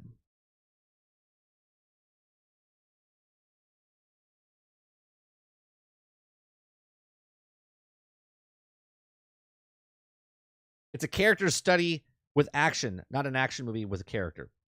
Yes, but the next two movies are impacted way more in Indy than the first one. That's the point. Indy had direct impact versus God smiting of the Nazis for breaking the rules. Yeah, but how are you looking at this movie? You're looking at this movie as saying that he didn't need to be in the movie, but then they wouldn't have told the story. You see what I'm saying? Like, it would be called Mike and the Raiders of the Lost Ark. It would be my view. It doesn't matter who that person is. Indiana Jones and the Raiders of the Lost Ark. It's a title of a book. He's telling the story of Indiana Jones' adventure against the Raiders of the Lost Ark. Like, I don't understand. You could have put anybody in there. Miro and the Raiders of the Lost Ark. Hitler and the Raiders of the Lost Ark. Doesn't matter. At the end of the day, the Ark is what they're finding, and the adventures of Indiana Jones finding the Ark is the adventure.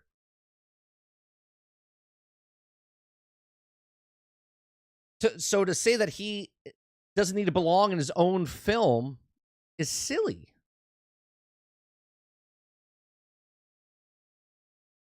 We see this in gaming now with created characters, but yes, we didn't have to have Indy. Right. I don't need to have God of War and use Kratos as God of War. It's pointless. I could have used anybody. It could be our Atreyu. Right?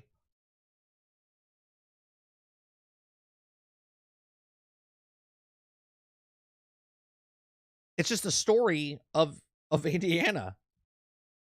And then Indiana and the Temple of Doom, sure.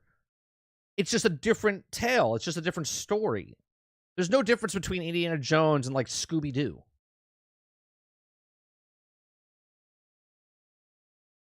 You know what I mean?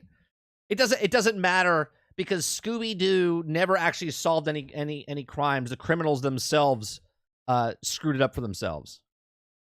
True, exactly. That's the point. Saves people and destroys the cult. Last Crusade, he was connected to the... Yeah, but I don't understand why are you comparing it to the other films? Each one is a standalone version, right? Yes, in the film, it connects from one movie to the next because we're watching him, because we're humans, we all get older, we all have to think. But what it's based off of is literally just adventures of Buck Rogers, the adventures of Indiana Jones, the adventures of... It's just what it was. It was a joke. It was funny because the joke can be proven. Sure, but it still doesn't negate that he wasn't important in his own movie. It's literally a movie, a comic, right, of the adventures of Indiana Jones and the Raiders of the Lost Ark.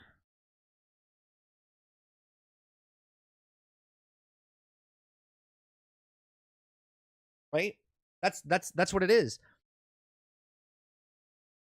Like, all of the tales could be what it is. Action movies don't need compelling plots, in my opinion. Sure, but that still withstands, though, what we're talking about here, though. Indiana Jones doesn't need... It is a coherent plot. It's a compelling plot, and it's also a plot that he had no... Like, they were going to open the Ark, sure, but it's still just the adventures of Indiana Jones trying to find the Ark. But what's the plot hole? I don't understand what the plot hole is. It's a plot hole compared to other films. But the plot is just following Indy in his adventure to find the Ark. So, okay, take out the melting of the Nazis. Take out the melting of the Nazis. He finds the Ark. Movie's over. What's the difference?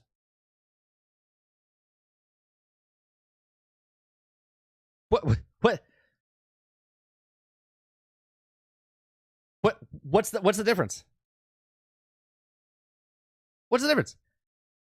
Nazis don't melt. He just takes the Ark, finds the Ark, and brings it back, and they put it, and the government puts it back in the thing. What's the difference?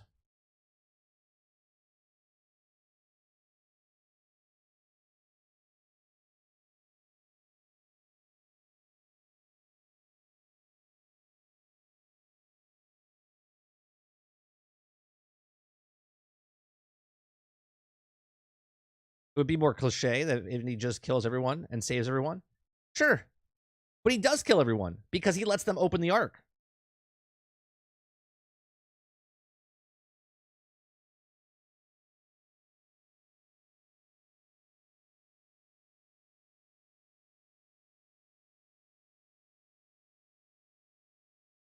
He doesn't physically do it himself.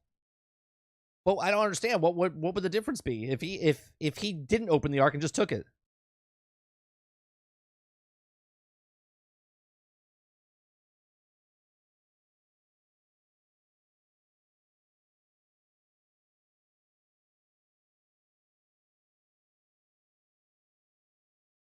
And he doesn't do anything. It's more unique of the plot. But he does stuff up leading up to that point. You see what I'm saying, though, Titan? It's just you're following. If I pick up my phone right now and I say the adventures of 30 and Still Gaming, and I walk around my property and just talk to you, I'm just following you and telling you the story, right? Right? That's what it is. I don't understand the plot hole of Indiana Jones not doing something. He did it, and then he had an actual effect on the outcome. This is what I'm trying to say. Indy didn't have an effect on the outcome of the story. Him being there or not, the outcome was the same. No, but the outcome was that he found the Ark, and that's why they got the Ark. If it wasn't for Indy knowing the knowledge that he has, the Nazis wouldn't have found it. They would have just aimlessly found, perhaps, they would have found it.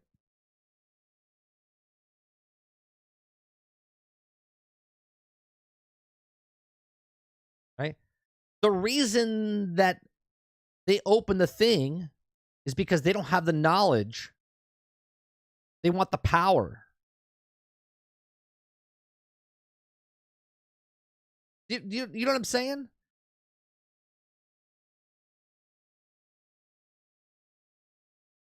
Regardless if the Ark was opened or not, or found by the Nazis or not, Indy, Anna Jones, and the Raiders of the Lost Ark. The Raiders are the Nazis, the Lost Ark. He's looking for the Lost Ark. He finds the Lost Ark. His mission is complete for the story. It's the adventures of Indiana Jones going. There's no rule that says that Indiana Jones has to save the world himself to make a plot point. It's just you're following the story. The story was about him. And if it wasn't for the first one, bro, let it go. It's a joke. It's not a joke, though, Sarge. This is just it. People are saying that it's that. We're having a conversation about it.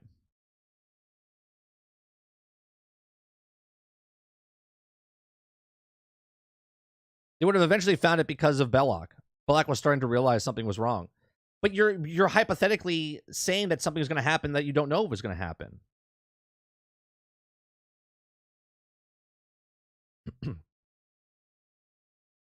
So having a conversation about something, I'm just going to let it go.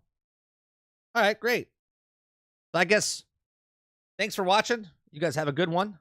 Because it doesn't really matter if we have a conversation or not. You guys have a great day. I'll see you guys tonight at 8 p.m. Eastern. Because nothing really matters.